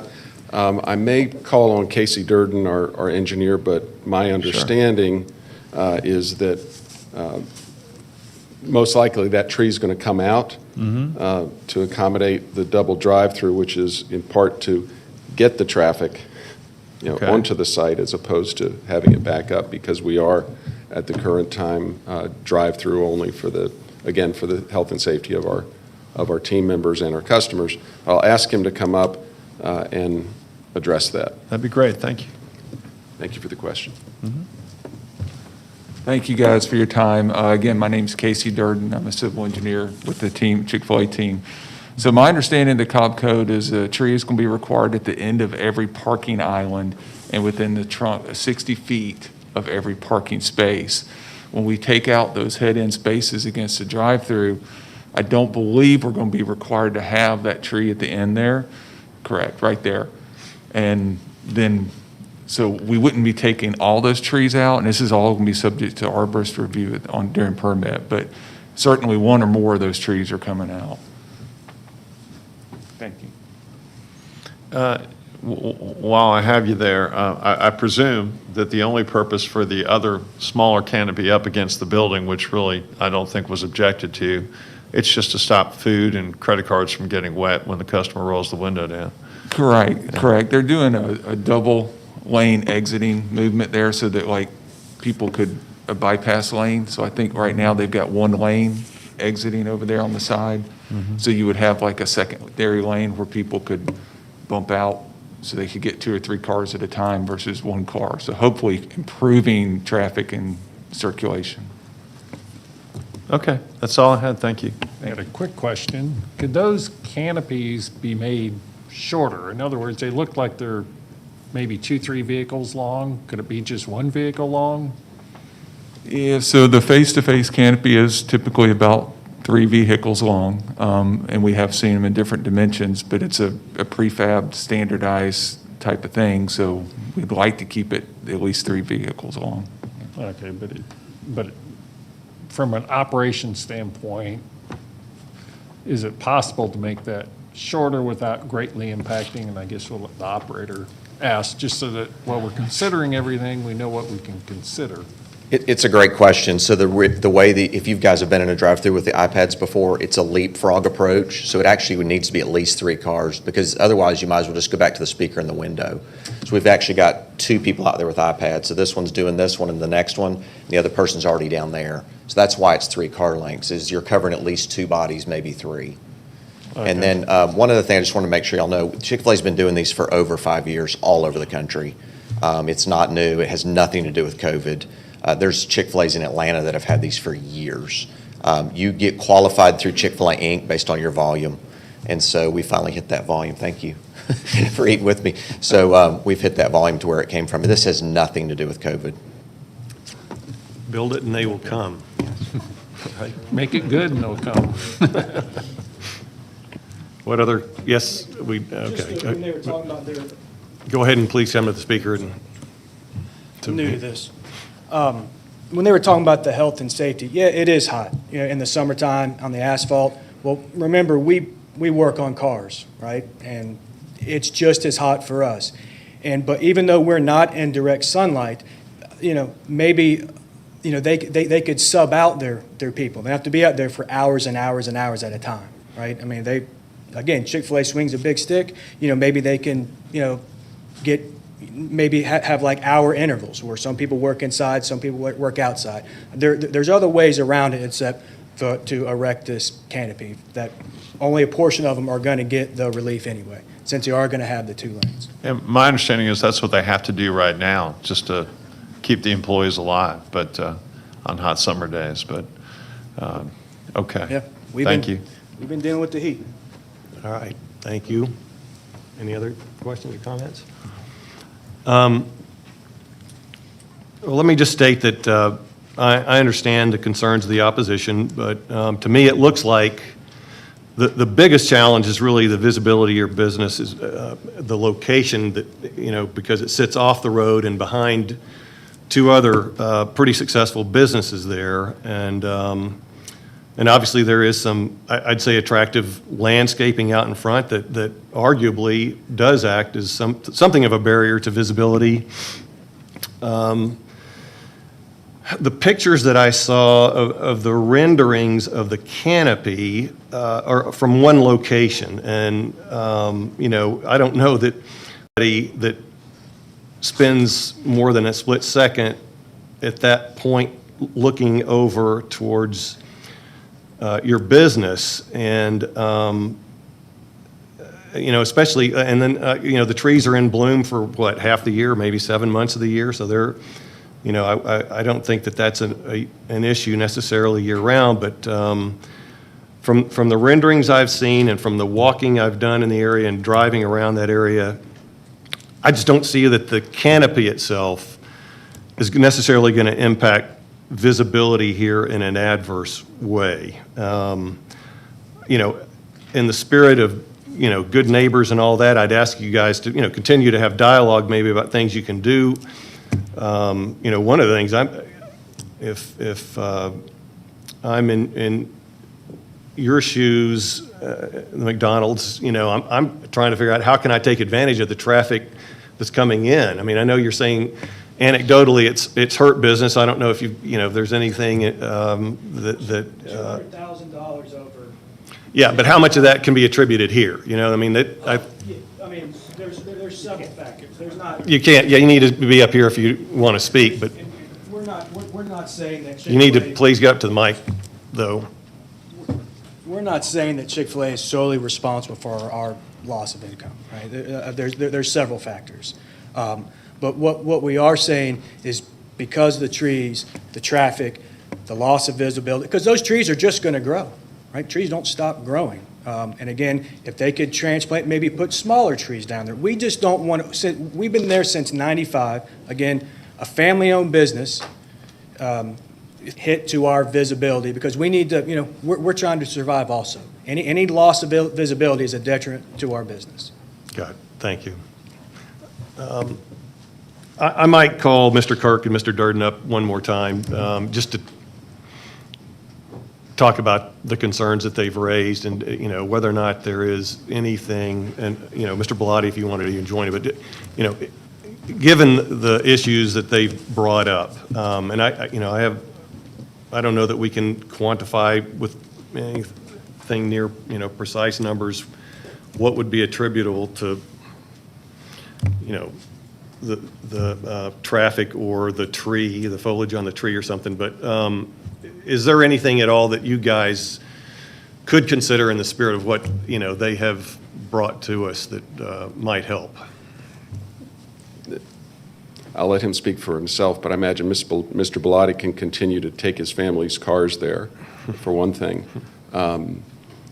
And as we mentioned, we believe at least one of those trees is going to come out. Obviously, working with the arborist, we'll probably have to replant some trees elsewhere. But as you said, you can't transplant a mature tree unless you're I think the Sea Island Company has done it, but they have perhaps a little more land to work with than we'll have here. Okay. But I'll let these guys talk about what else we might be able to do. But certainly continuing the dialogue is something that is important. Sure, and I agree, and, John did mention, I told him there's two trees that are kind of on the end. They're not the ones that were in the picture, though, as far as they're really in the way, and one of them's pretty ugly, but I do think that's the tree he's talking about will be gone, based on the rendering. So right up there by the mouse, there's two trees right on that corner that'll help a little bit. The big one he showed in the picture it's required, and the reason we didn't delay it and get back to him, I already knew the code, and so I know that every time I have the other Chick-fil-A down at West Paces Ferry, and if we have a tree go down, we've got to replace it. It's just the code of the counties, so. All right. Thanks. All right. Thank you. All right, with all that said, and then, what I might ask you guys to do is just consider the concerns that were raised on the part of the opposition as you're doing any further development, and especially with respect to the landscaping and the trees. But all that said, I'm not sure the additional, I'll leave that to the side. I'm inclined at this point to go ahead and make a motion to approve the canopy as it's been proposed, or canopies as they've been proposed. And again, I would ask that there be consideration in further development about doing something possibly with those trees. So my motion will be to approve of the application in case V40. Is there a second? All right. Any discussion? Just briefly, just question whether you wish to consider making it a condition rather than just a request that they remove one or more trees from what appears to be and the picture we just saw, it would look like it's the western corner? It'd be the northwest corner, I think. Okay. Whether you would just wish to make that a condition that they remove one or more trees rather than simply make it a request? Good suggestion, Brian. Mr. Chairman, I would provide some caution here that the trees were not subject part of the variance request here, and we might be getting a little outside of the pertinent issue, which were the You're saying to make it conditional. Yeah, let's just be careful of what direction, what order we give in terms of outside of what was requested. I'll leave it the way I initially phrased it. Again, I would love to see you guys continue to patronize each other's businesses and work together and maybe capitalize again on the business that Chick-fil-A and Starbucks has. But I've put forth a motion. I've got a second. I guess any further discussion?